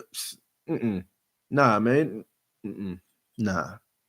Not a guy that stays hurt. Not a guy that has a history of staying hurt in the league. Like the reason I brought up Marcus Goodwin at the beginning, because he's not one of those guys that always stay hurt. Perriman still hurt a little bit too much for me, and I feel like he might be one of those guys that make you end up losing out on money. You know, like a Cam Meredith, for example. Yeah, I know. I was wondering what happened to him. He is good though. Should the Saints trade down to get more draft picks? Nope, I don't think so. I think the Saints gonna end up trading up if they see a player that they want. We got all types of Saints fans. You name it, they're that. Yep, you got a lot of those. You got diehard Saints fans. You got Saints fans that's ready to read you. I mean, you got plenty of them. Toy Cook was my dude. Toy Cook, yeah, he was good, but man, once again, not better than Lattimore. Not better than him. But that's a completely different league right there, man. Completely different league.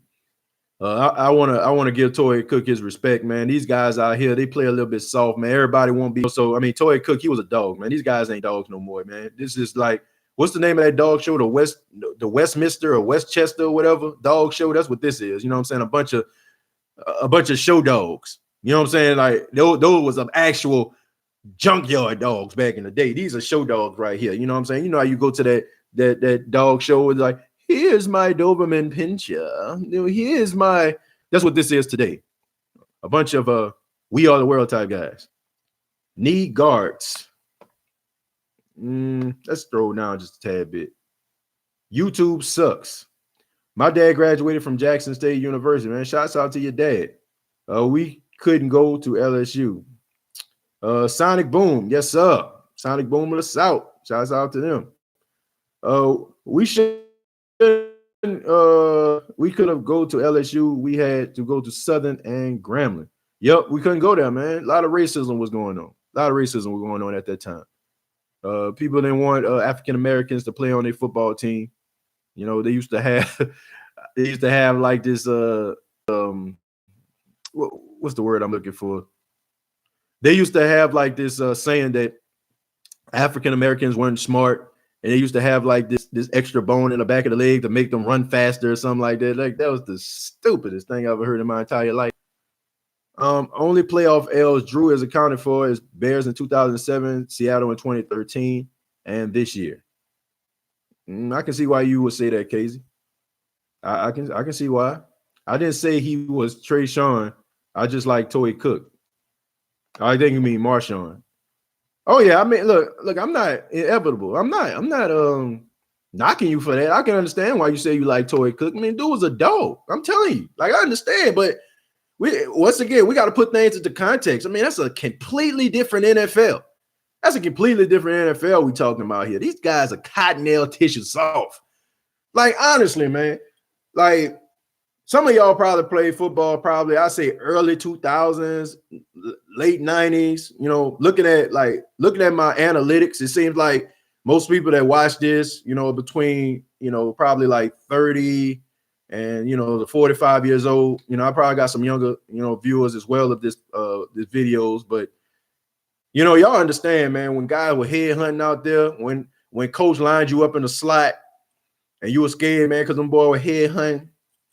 Like now, man, shoot, man, you'll probably have about 10,000 yards, kept receiving, and man, game soft now. And when Toy Cook was playing, man, them boys was out there. Them boys were hungry. Now these boys out here, man, they fat cats they fat rats at a cheese factory. You know, once again, the real IB wants to discuss his farts for $2. Why not, my friend? Thank you very much for donating your $2. Tim says, I miss Chris Ivory. Yeah, I miss Chris Ivory, man. I liked him. I liked Kyrie Robinson too, man. I liked him too. Unfortunately, he had that very, very, very gruesome ankle injury, man, that took him out. And the Saints had some good running backs now. Chris Ivory was good, but once again, he was one of those guys that couldn't stay healthy. Who do you like in the draft? Let's see. Who do I like in the draft? I like Jordan Love, quarterback. I like Ruggs, who I feel like will be there when the Saints get him. I like the wide receiver out of Colorado. Everybody's been talking about, man, with the name that's hard to pronounce. I feel like they need somebody that's gonna match the intensity of Michael Thomas. Like, you're not gonna outwork Michael Thomas. That guy's a different cat. He built different, but you can't get somebody that can complement him. I feel like the Saints need somebody that can get off press coverage. So go out there and see how long it would take a guy to get off press coverage. That's what they need to do. The Saints should have been out there in Birmingham with the stopwatch. You know what I'm saying? Saying ready, set, go. Or Mobile, wherever they was. Ready, set, go. You know what I'm saying? Seeing how quick it take a guy to get off the press coverage. And if this guy can get off press coverage, put him on the list. TJ, did you attend Lawless or Aberson? Neither one of them. I didn't go to neither one of those schools, my friend. I graduated from George Washington Carver High School, man.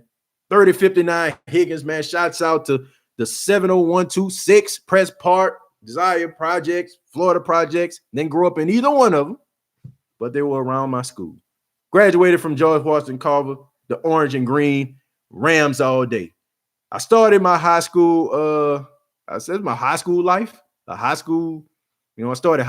I should say.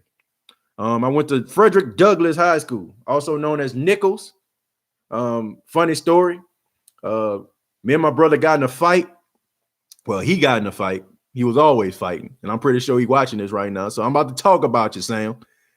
Used to always get in fights. I was kind of a quiet guy. Didn't really, stir up too many waves. My brother Sam always fought. And my mom got nervous because the school said, if y'all fight one more time, we're going to throw y'all out of school. My mama said, bump that. And she took us out of Frederick Douglass High School, and she put us at George Washington Carver. And that's how I ended up graduating from Carver High School. Thought I was going to end up going to Warren Easton. Crazy story.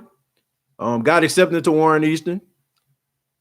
Got there, had the Warren Easton shirt on, gray pants, gold. They didn't have me on the list. I'm like, what the heck is going on here?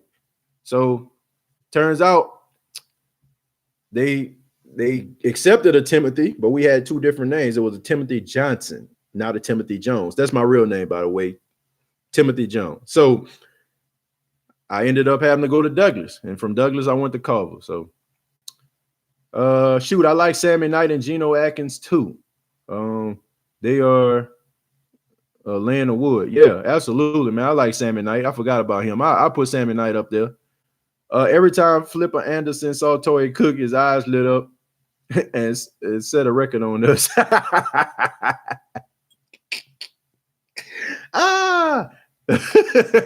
Oh, man. He ain't lying about that one. I'm 52, played quarterback at Aberson from 82 to 86. My mom, she went to John Mack. It was around the time she graduated. She graduated in 1983. She went to John Mack. Sammy Knight was one of my favorite Saints. I think he still is, man. He's still one of my favorite. Let's see. Sammy, hello, good night. Yeah, man, that's the guy's name. The Invictus Samaritan, you said you pronounced his name correctly, and I'm not gonna butcher it. But Invictus, the guy from Colorado, the wide receiver I'm referring to, but I'm not gonna say his name because I will butcher it. Earl McMurray says 6 playoffs, 6 losses, insane. If you expect different next season, 2020. Thanks, Brees, for all the good years, but we need new direction in 2020. We love you, Drew, but I think he left it all on the field in Miami in 2009. Oh, ouch, Earl. God, tell us how you really feel. Sheesh. I think he had some good years after 2009. Just didn't make the Super Bowl. Hey, yo, my name is pronounced Kazai. Okay. Kazai. Okay. Not KZ. Kazai. Okay. I mean, I'm thinking about, dude KZ from the Falcons. Okay. Kazai. Okay. I'll make sure I say your name right. My bad, man. Fauché right here. Uptown Jukebox. Yeah, man. Shouts out to Fauché, man. Y'all remember that song back in the day, when they used to say what's the name of your school? What's the name of your school? You like, is it John Mac? Is it Fauché? What about Reed? Everybody ready to shout out their school name? I think Chauncey Gardner-Johnson is a gem. Yeah, I agree with that. Every time any wide receiver saw Jason, y'all boys just putting out trash now, man. I'm ready for somebody to put out Fred Thomas, man. Somebody set off Fred Thomas. Man, smoked turkey, boy. I'll never forget. You won't see the funniest thing ever. I don't know if it's still on YouTube, but go watch the Houston Texans take on the New Orleans Saints and watch how Andre Johnson was just working Jason David. Oh, my goodness. He was working that boy. I mean, it was just, oh, man, that was the closest thing to watching a car wreck. You know what I'm saying? Like, you know, like it was like that. Like you had to turn your head away. That guy was getting worked so bad. Like it was that ugly. Let's see. Right, Earl. I've been saying they finally somebody telling the truth. Booker T in that thing. You heard me? Yeah, man. Booker T. We're there right next to the Calio, right? Yeah, there was neighboring with the Calio. So this is how you pronounce Laviska Sinault, Lavisku Shaynault. I butchered that. And I hope my phonetics and college professor, Dr. Mark G. Henderson, isn't watching that because I took phonetics in college and I butchered that. Sorry, Doc. I know he watches this from time to time, but I butchered that. Corey White. Oh, boy. Yeah, that was some hot garbage right there. Fred Thomas was with us for too long. Yep. That was, yeah, hot garbage. No one shade, but two shade, but three shade, but four shade. Jason David, Fred Thomas, smoke like brisket, burnt like a biscuit. Y'all know what we need to do one day? We need to, like, y'all know how the NCAA, you know, they have the tournament and they do a bracket. We need to do a bracket, and I might do this. I mean, we ain't got nothing but time. It's the off season. We need to do a cornerback bracket and ranked the worst to the best cornerbacks in Saints history. What y'all think about that? That's what we need to do. We're gonna do this, man. We're gonna set off a cornerback bracket and we're gonna rank them. And we're gonna do like videos of these guys like going up against each other. I might do that, man. I'm like, that's a good idea. We need to do that, man. We need to do a cornerback bracket. And we might end up doing that for March Madness, man. Around March Madness, we might end up doing it. We might end up doing it. Real talk. What y'all think about that? Y'all think that's a good idea? I know this show like went way left, but it is what it is. What's the difference? What was the difference between Kansas City and the Saints? That's a good question. That's a good question. Man, that's a good question. I don't really see. I'm about to make a lot of people mad. I'm going to have to say quarterback play. Not now I'm saying that Patrick Mahomes just played so much better than Drew Brees, because compared to how Patrick Mahomes played last season, it was a down year for him, but his ability to scramble outside the pocket and improvise and throw the ball down the field, man, I feel like that was the recipe. That's what got him over the hump. Man, that was a good question, though. Man, let me shout. Who asked that question? Okay, Jack. Okay, Jack asked, man, good question. Sheesh. Man, that was a good question. Let's see. Booker T was a one-way, and they used to call it checkout time B. Yeah. I love the way you say hot garbage. Hot garbage. And that's what you had with Jason Smoke Turkey David and Fred Thomas. I'll never forget that NFC Championship game when Bernard Berrien caught that pass on Fred Thomas on his back and then back-wheeled into the end zone. I'll never forget that. That's when I knew he was hot garbage. You could never, like, I'm going to be honest with y'all. I went to college with Fred Thomas nephew. Fred Thomas was putting him through Jackson State, and he would get on me because I used to talk about his uncle so bad. I was like, I'm sorry, man, he garbage. Like, that man was trash. Like, he the worst. He the worst to me. He the worst. But I mean, maybe I'm saying that now, but when we do that bracket, maybe I gotta reconsider. Freddie Mitchell will smoke all of dudes. Well, you're going to have nothing but time with them bums. Kansas City has a quarterback. Yeah, man, that was a good question, though, Jack. Man, that was a good question of the night. No disrespect to anybody's question. All the questions were good, but man, Jack, man, that was a good question. Gee, that made me think for real. I had to really think about that. They basically mirrors to each other. The only difference is the quarterback. Patrick Mahomes can touch you anywhere on the field. That's true. Dan Kamara will have a good year this year. Hopefully, man. Maybe, because he was dealing with injuries, kind of affected that. Hell, what's the difference between us and the 49ers? Don't go there, Muhammad. Don't go there. I think we all can answer that. And we probably can say it together. 1, 2, 3. Running the football. Running the football. That's the difference. 49ers run the football down your throats. The Saints forget that they actually have running backs. That's the difference. Fred Thomas used to escort wide receivers to the end zone. He was the worst of the worst. Man, we need to do that bracket though, man. We need to do that bracket. We gonna do brackets, man. We're gonna do it around March Madness too. 49ers and the Saints are basically opposites. Yeah, polar opposites. The Saints always had pitiful cornerbacks. Fred Weary until Jabari Greer and Tracy Porter came along. Yeah, Jabari Greer was good. One of the best cornerbacks the Saints ever had. Tracy Porter, he's in there. Oh, man. But, man, did they have some garbage? My goodness. Saints aren't in the same stratosphere as the Chiefs offensively. Playmakers everywhere. I don't agree with that. I don't agree with that.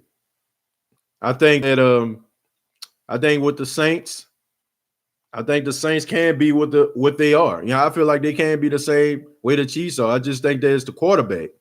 It's the quarterback, man. Call it for what it is, folks. It's the quarterback. Patrick Mahomes is incredible, folks. He's incredible. Drew Brees is incredible, but Patrick Mahomes being young and vibrant and scramble out of the pocket, make all these throws, that's the difference. Much love on the podcast. Thanks for the hard work, man. Thank you, Pancake Astronaut. What an interesting name, Pancake Astronaut.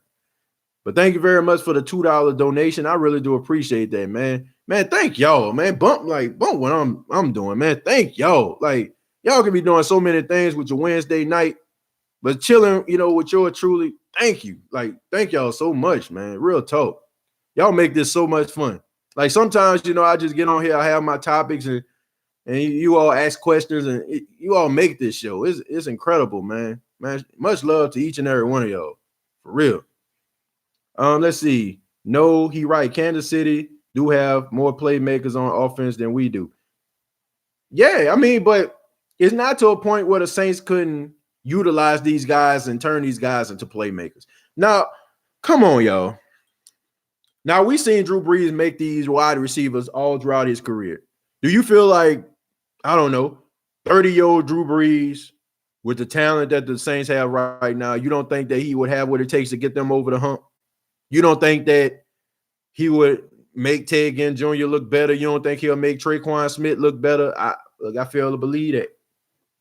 I think it's the youth of Patrick Mahomes and the ability to extend plays.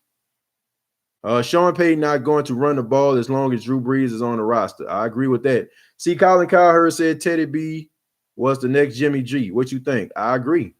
I agree with that. I agree.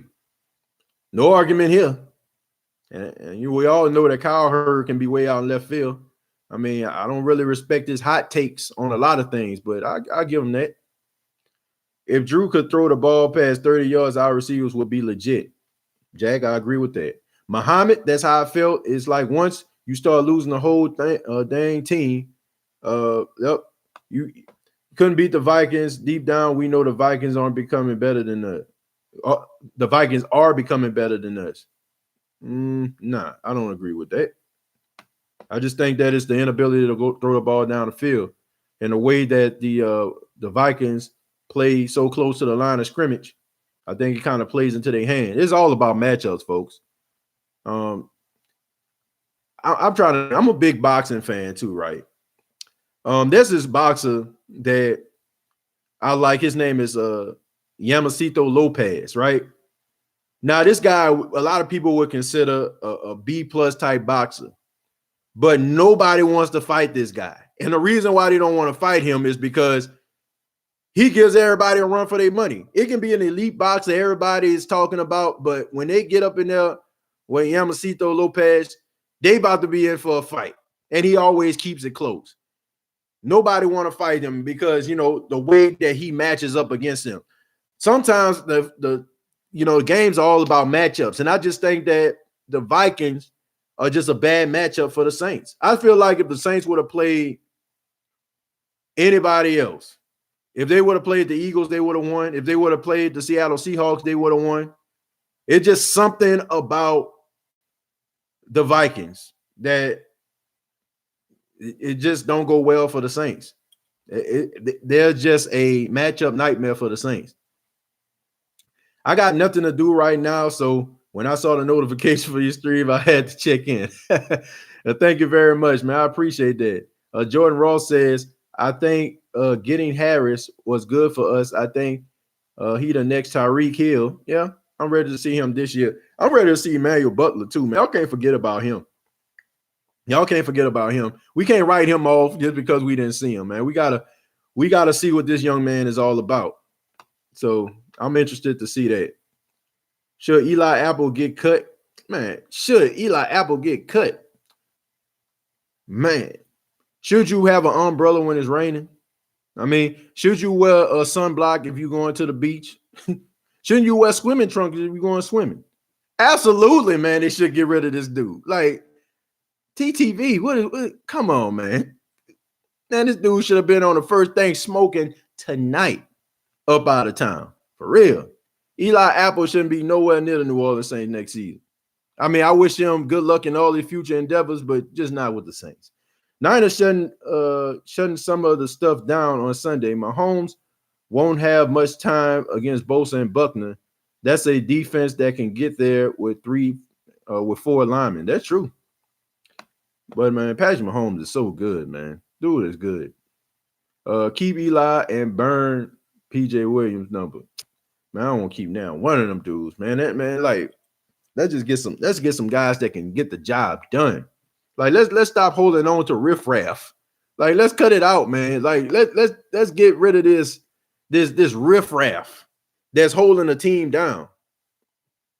Like you said, we don't have to throw the ball all the time. Every time Drew gets the ball, it's passing next season. We need to run the ball. We do have good running backs. They just don't use them. Yep, they don't use them.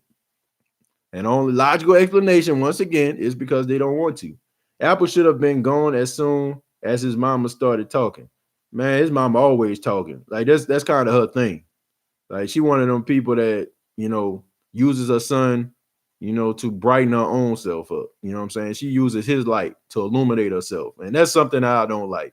Let your son shine. You know what I'm saying? Let your son do his thing. Like, let him be his own man. And I feel like she the reason why this guy is kind of the way that he is.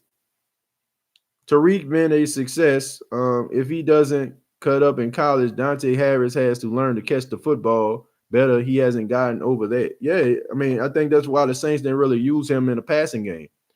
Then he can't really block well. We played like absolute garbage and still nearly won. If the team actually tried, we would have beat the Vikings.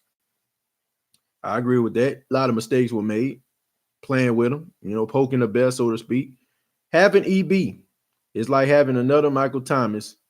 He is a possession receiver. Well, put him in a slot and let him eat. Okay? Put him in a slot, let him eat.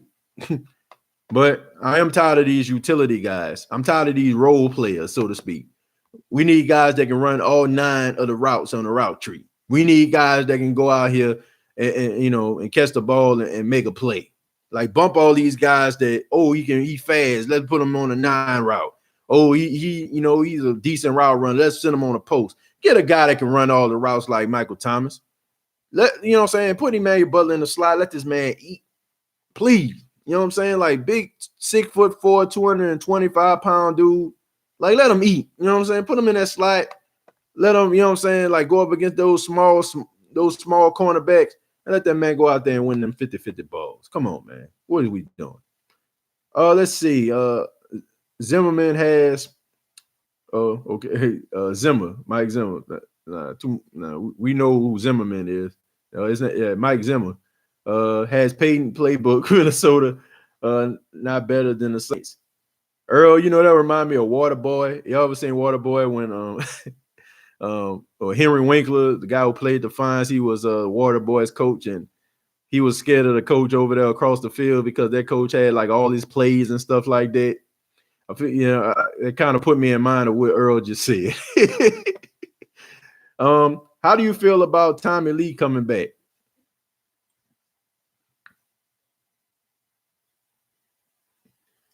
No, if the coach would have. I do see like I blew you up behind it, but if a tree falls in the woods and nobody's there to hear it fall, does it really make a sound? If Tommy Lee Lewis show up in New Orleans and he don't take the field, do anybody know he on the team? That's all I'm saying. No, if the coach would have left Taysom Hill in, we would have won. Yeah, in this game in particular, I would agree with that. Triple G, my favorite boxer right now. Michael Rios. I like Triple G. He getting a little bit up there in age. I feel like he got screwed a couple times against Canelo Alvarez. I think we all know what the problem is with that. They want him to be the future of boxing. They want him to be the next Oscar De La Hoya. But Triple G is real good. But my favorite boxer right now is Terrence Bud Crawford. That's my favorite boxer right now. And Errol Spence is my second favorite boxer right now. And hopefully boxing stop playing and allow these guys to get in the ring with each other once these guys stop playing around. I wish boxing was like UFC and put the best fighters in the ring with each other. But I'm interested to see Terrence Crawford against Errol Spence one day. Robbie Anderson, going to be expensive. Yeah, I like Robbie Anderson. Felt like the Saints should have traded for him. I know a few people in Who That Nation was saying that. I agree. Let's see. That's what the Saints do. Take all these Division II school players and experiment with them. That's been their thing. Yeah, you got to find diamonds in the rough sometime. I mean, you save money like that, and if you can maximize, on that investment, why not? If Drew Brees do leave, does that mean Taysom would be the full-time quarterback? Yeah, it would be. I don't think the Saints going to try to get Teddy Bridgewater. They ain't going to want to pay that type of money for him. Who is your favorite Pelican player ever? I'm going to be honest with you, man. I really didn't follow the Pelicans like that. I'm not a really big basketball fan. I ain't even going to try to lie to you about that. I mean, I started this new podcast, and please, y'all subscribe to the channel. It's growing right now. It's called State of the Game. It's like the same format that I'm doing here, but I'm talking about different sports. But back to what you were saying, Invictus. Who is my favorite Pelican player? I mean, I didn't really follow basketball that much, but my favorite player ever to play in New Orleans, in my opinion, was Baron Davis. Baron Davis was my favorite. He was with the Hornets at the time, but he was my favorite New Orleans basketball player. But it's good to see these guys playing right now. I mean, Zion Williamson, he's showing a lot of promise. J.J. Redick out there showing his leadership. I mean, you got Favors out there. I mean, they got some good young players on this team, man. I mean, there are a couple pieces missing, but I think a lot of guys will be willing to come and play in New Orleans because of Zion. So I'm interested to see it, man. I mean, honestly, Zion is one of the reasons why I'm starting to watch basketball again, just to see how he plays and how they perform. And I mean, honestly, I've been excited about that, man. Watching Brandon Ingram out there. I just feel like these guys are really young. And right now, they're trying to learn each other. As far as chemistry, Zion only played like 4 games, but I'm interested to see where it's going to go forward. Going forward, but Baron Davis is my favorite New Orleans basketball player. He was one of my favorites. Anthony Davis, I think he a sucker. I'm just calling for what it is. I think the way he left town, the way he left New Orleans, I ain't feeling that. Not because he left, but how he left. I always thought we should have had Roman Harper pack on 15 pounds and move him to linebacker. Well, that's the way that he played, especially when Greg Williams was the defensive coordinator. They had him close to the line of scrimmage. I remember that year he led the team in sacks with 6 sacks, a safety leading the team in sacks. That will tell you everything you need to know about how the Saints were doing up front. I like Clarissa Shields on the female boxing side. Yeah, I like Clarissa Shields too. But not too many female boxers right now that can go up against her.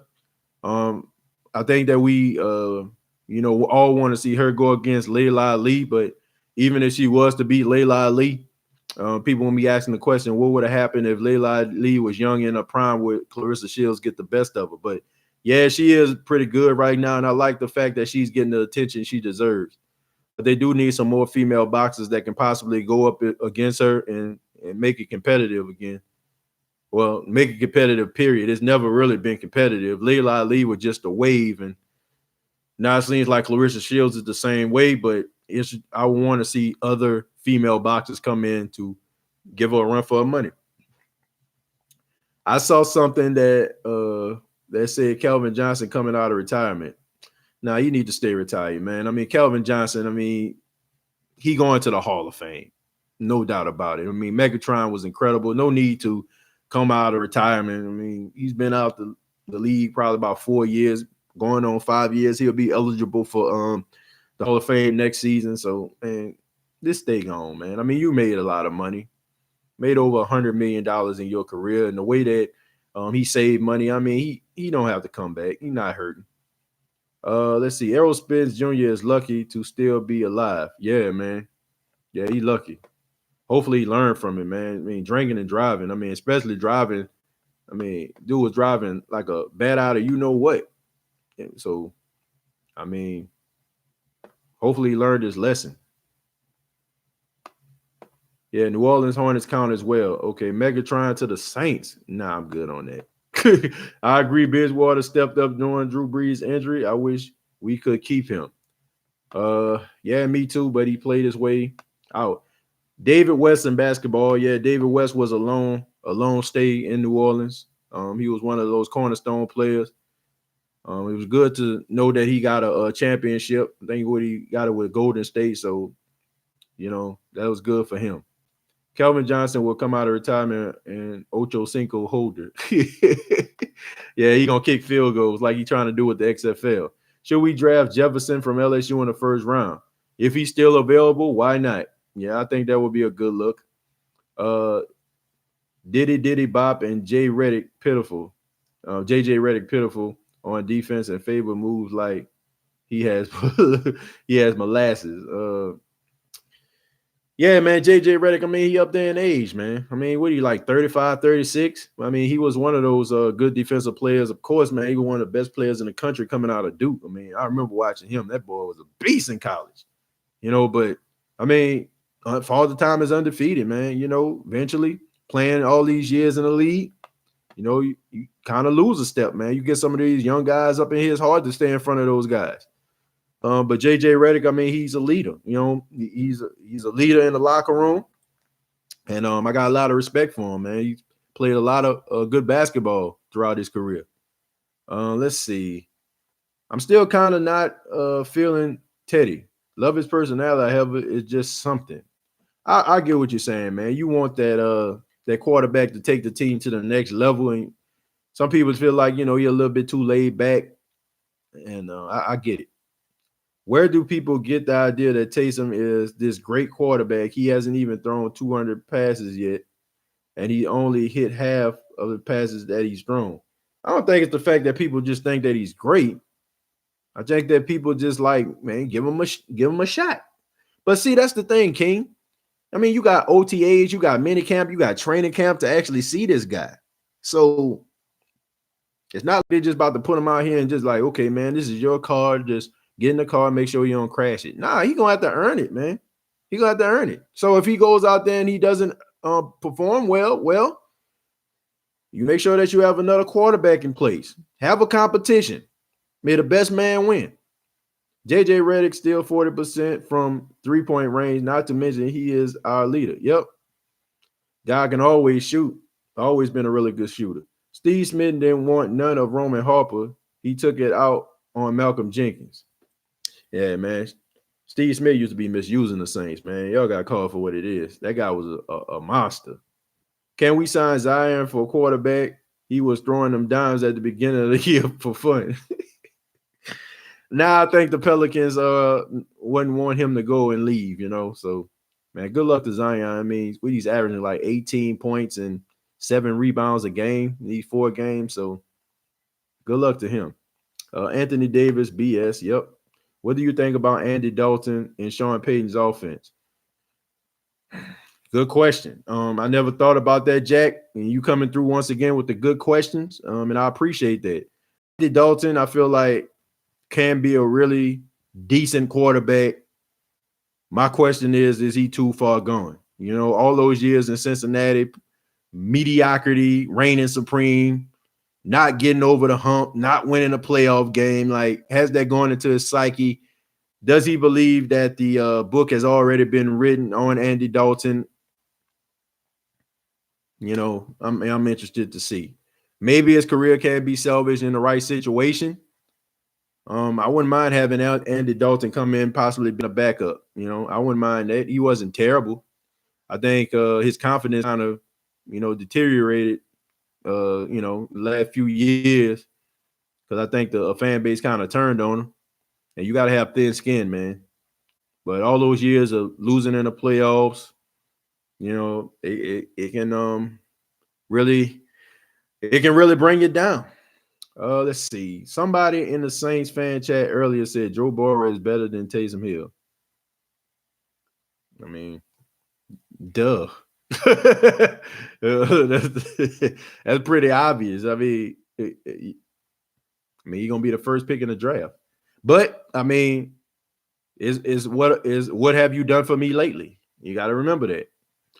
I miss when we used to hit in practice. I think that the competitiveness of the Saints has dropped. 2009 offense used to go at defense in practice. Well, Tim, thank you very much for your $5 donation, man. I appreciate it, but I'm just happy that they ain't out there in West Virginia anymore, man. I think West Virginia turned them boys into straight soft. I like the fact that they actually practicing in Metairie again. I think those years when they was out there in West Virginia, I think that kind of turned them boys into some cottonelle tissue soft cats. You know what I'm saying? I like that they played out there in Metairie in the heat, 100% humidity. Yeah, man, go get it. You know what I'm saying? Like, go out there and play. Pelicans should look into trading for DeRozan. That's interesting. That wouldn't be too bad. That wouldn't be too bad at all. Let's see. Steve Smith would have beat Roman Harper and Malcolm Jenkins to sleep. True. Pelicans need Andre Drummond. Yeah, they do need a big, man. They need a big, and to be honest with you, I just feel like they need another guy that can come off the bench, put some points up. I think they need a good 6-man. Where's Jamal Crawford at? Where's Jamal Crawford at, man? The best 6-man, or one of the greatest 6-man of all time, man. Shouts out to Jamal Crawford. Where he at? Somebody pick that boy up. I know he about 80, but man, that boy can ball. He can give you 15 minutes. He can put up about 25, 30. Call that boy Jamal Crawford. Smith always picked on young kids. He never pulled that with the vets. Yeah, good point. Good point. I guess you're trying to toughen these guys up. Let's see. I like the Saints practicing at home in Metairie. Yep. God bless America and who that. I think we have a good year. We just got to do something next year. Hey, imagine TJ during the state of the Cleveland Browns. Oh, boy. I can only imagine. I know those shows will be funny, though. I'll be trying, I would have all types of ideas with that. I would have all types of ideas. Well, somebody need to call up Jamal Crawford, Trishawn. Somebody get that boy out of Los Angeles. He can get you at least 15. Roman Harper got ran down by Sam Bradford. Let's talk about that. I remember that. I mean, that was like the slowest run ever. I mean, but he a safety, man. You know, most safeties aren't really that fast. That's the reason why they play safety. Saints need to go back and have training camp at Millsap College. Heat is no joke in July. Yep. Yeah. That set the tone, you know, right after Katrina. I think Drew will retire. Do you agree? I don't know. That's tough. Ooh, that's tough. Like I said at the beginning of the show, I think that it has a lot to do with the loss of Kobe Bryant. That might put things into perspective for Drew. Might make him think like, you know, I got dog, you know what I'm saying? Life is precious. Kobe Bryant had young kids. He has young kids. So that might play a role. Aaron says, do you think, oh yeah, I already answered your question there. Let's see. In my TJ voice, next year is Super Bowl or bust. It's always Super Bowl or bust. What you playing for? What you playing for, man? You playing for that bowl. You playing for that chip. You know what I'm saying? That's what you playing for. You know, if you ain't trying to win that Super Bowl, you the Cleveland Browns. You know what I'm saying? Nah, but seriously, man, like if you ain't trying to play for no Super Bowl, man, what are you playing for? I mean, you're trying to play to win the game. You're trying to play to win it all. You're trying to be where the Chiefs and the 49ers at right now. You're trying to lift up that Lombardi. You know what I'm saying? You know, that's what you playing for. That's what you playing for. But thank y'all very much. This has been the State of the Saints podcast. Man, this has been fun. Man, it's been a fun show. Man, shouts out to everybody with your questions. Shouts out to everybody that donated. Man, this was one of the funnest shows I've done in a while, man. Shouts out to Jack, Jerry, Trayshawn, Earl, man. Shouts out to all y'all, man. Such great questions. And keep them coming, man. You know, even though the show is over, feel free to inbox me on Facebook, facebook.com, search State of the Saints podcast. Gmail me. You know, you can State of the Saints at gmail.com. Like, send your questions, man. I'm always looking for content. I'm always looking for show ideas. So please keep them coming. And also, man, the State of the Game podcast. Please subscribe to the YouTube channel, youtube.com, search State of the Game. And also on facebook.com, search State of the Game. Man, we about to cover it all. Okay, we about to take over right here. We gonna talk Saints, and we gonna talk about all these other sports. You know, we talk about boxing on this episode. And we talked about, you know, we just talked about all type of different topics. So, you know what I'm saying? Just imagine what the State of the Game can be about. You know, you can ask me anything you want. I'm pretty well-rounded. Just don't ask me about soccer, okay? The only thing I know about soccer is Ronaldo. That's it. You know what I'm saying? Don't ask me about that. But baseball, yeah, kind of limited. Basketball, I'm straight. Football, you already know. Okay, boxing, man, sport of choice, UFC, kind of like them as well, man. We're just trying to cover we're just trying to cover it all. We're just trying to give good content. We just trying to have fun. You know, that's what it's all about. That's what the State of the Saints and the State of the Game is all about. So please subscribe to the State of the Game podcast on Facebook and on YouTube. Jack, thank you very much for the $5, man. Thank y'all so much. Once again, this is the State of the Saints podcast. Y'all know what to do. Subscribe to the YouTube channel, youtube.com, State of the Saints, facebook.com, search State of the Saints. And just, you know, live life to the fullest, man. I mean, I know a lot of people, we bummed out about the loss of Kobe Bryant. You know, it just puts everything into perspective for our life. Live life to the fullest. Love your family. Tell them you love them. Kiss your kids. Kiss your wife. Kiss your husband. You know what I'm saying? Like, show these people that you love them. Give them the flowers while they still living. And, man, we're going to continue to do this, man. Next live show will be on Super Bowl Sunday. We will be breaking down the Super Bowl, and we will be talking Saints. So hopefully it'll be a good Super Bowl. Hopefully it's not like last year. You know, I didn't watch the Super Bowl last year, but from what I heard, it put a lot of people to sleep. So hopefully this game right here can be exciting, be on the edge of the seat. Hopefully it can replicate that 49ers versus Saints game. And, you know, hopefully we have something to talk about. But till next time, All I gotta say is, who that? Y'all have a good night, man. God bless. Rest in peace, Kobe.